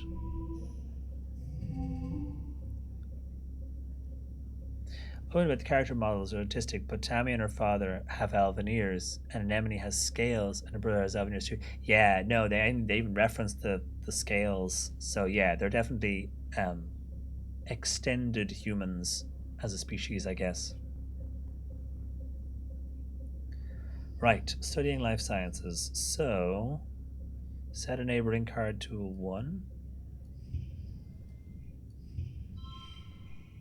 -2 to any neighboring social cards, but I don't have any. So do we just go? There we go. Supergirl. Da da da. I love the glow effect that happens when it goes. It stretches right across the background. Also, that's cool. Little glider on a holo projector. So yeah, lots of points for those. Chunk of points for that. 18 Supergirl. We win. Victorious. +4 biology, +1 reasoning, 15 stress, and 1 kudos. It's daytime when the emergency sirens start up. Well, what passes for day? It's still nearly pitch black except for an eerie green twilight glow on the horizon. You look toward the gates. They're open. Wait, they shouldn't be open. The alert blares out in every speaker in the colony. It's the same one you use for hull breaches and fires, and in space it meant you were supposed to go to the nearest emergency shaft and put on a spacesuit. Also, our stress is now at 100 because of this +50. Short of resting before this happened, you're right out. On Vertumna, it means go to an assembly point and wait for instructions. The closest assembly point is the children's creche, but from the opposite direction you hear shouting and loud popping noises. Gunfire. Is the colony under attack? I'm not brave enough to help. I go to hide in the creche. We are only 10. You find Dis in the creche and join him in hiding under the arts and crafts table. The lights are dim. You scared? He asks quietly. Hiding in creche. Oh, and that card cannot be changed by any of the card's modifiers. Nice. Of course I'm scared. Dis shrugs. I thought I would be, but I'm not. I'm not scared of stuff like this. You can't help but glance at the holo projector on the wall, the one that electrocuted your classmate Tammy earlier this year. The glowing bear looms over the room, and for a moment looks more like a monster than a toy. You grew up here. It feels weird to be hiding here like you're just little kids again. You hear more gunfire and yelling, but within half an hour, they play the all-clear tone. Chief Surveyor Tonin comes in to let you know it's all safe now as the lights come back on. You glance at the hologram teddy bear again. Tonin was Tammy's dad. How can he be sure it's safe? How can he be sure if anything is safe? You're relieved when your parents arrive with an ashen faced Cal. They won't talk about what happened at Geoponics. After 2 weeks of darkness with the blue sun barely skimming the horizon, it begins to move higher in the sky and daytime returns. Yes, definitely need to wrap up my stream. The council admits they don't know how the gates were opened or the creatures got in.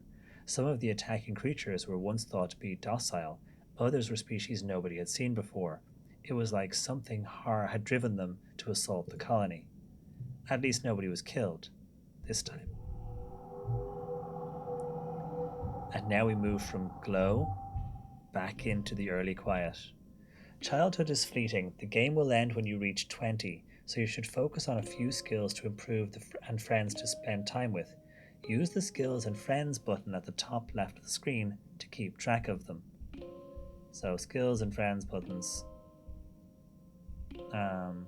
Oh, we are stressed out as heck. So there we go. Starting age 11. We have our cards that we picked up. We've gotten a bonus to some of our stuff. I guess we kind of level gradually as we age. These are all the things we picked up as we went. A lot of stress though. We benefit friendships with Cal. Tangent is coming along, and so is Anemone. And then we would hit start age 11, and now we are 11. But we made it through an entire year in the first stream, so that's good. We'll definitely be returning to this again though. There's so much to do. Like, there's an entire part of the game that I know of from just reading a little bit about it that involves the kind of the memories you have and sort of this timey-wimey stuff. So I'm anxious to kind of see the timey-wimey stuff. But oh, it's so pretty, and the music is wonderful. But yes, we shall call it here. Where's our bestest friend? Oh, here we are. We'll call it here with our bestest friend and our parents. And we shall, we'll definitely be coming back to this again though. Let us zoop back to the lobby. I'm just going to leave it on this screen because it'll keep playing the music. Let us shoot back to the lobby. But yes, thank you very much again, everyone who has hung out. I think Pirate was live by now. It was definitely live about half an hour ago. So we'll probably go over and raid Pirate. But yes, this has been I Was a Teenage Exocolonist. It is out already. You can click on the sponsored link there, and it'll take you to the Steam page, which also has the demo, which is kind of nice to be able to try it out ahead of time. But please do feel free to click the link, wishlist the game at least, give it a follow, and see if it's something you might like. Thank you again, of course, to Northway Games for making the game, to Finji for sponsoring us, and to ICO Partners as well for just, hooking us up with the key and stuff. So thank you all very, very, very much for being here. Let us see if Pirate is available to raid. Oh, let me do the thank yous as well, because I haven't done all the thank yous. I'm going to switch screens, and I'm probably going to lose the background music when I do. Yeah, oh well. But just thank you, Brian, of course, for the raid earlier on. Sir Pancakes, Zombie, Archon, Tempe Tulip, and Mika Beak for the follows as well. And everyone who has hung out and spent time here today, thank you very much.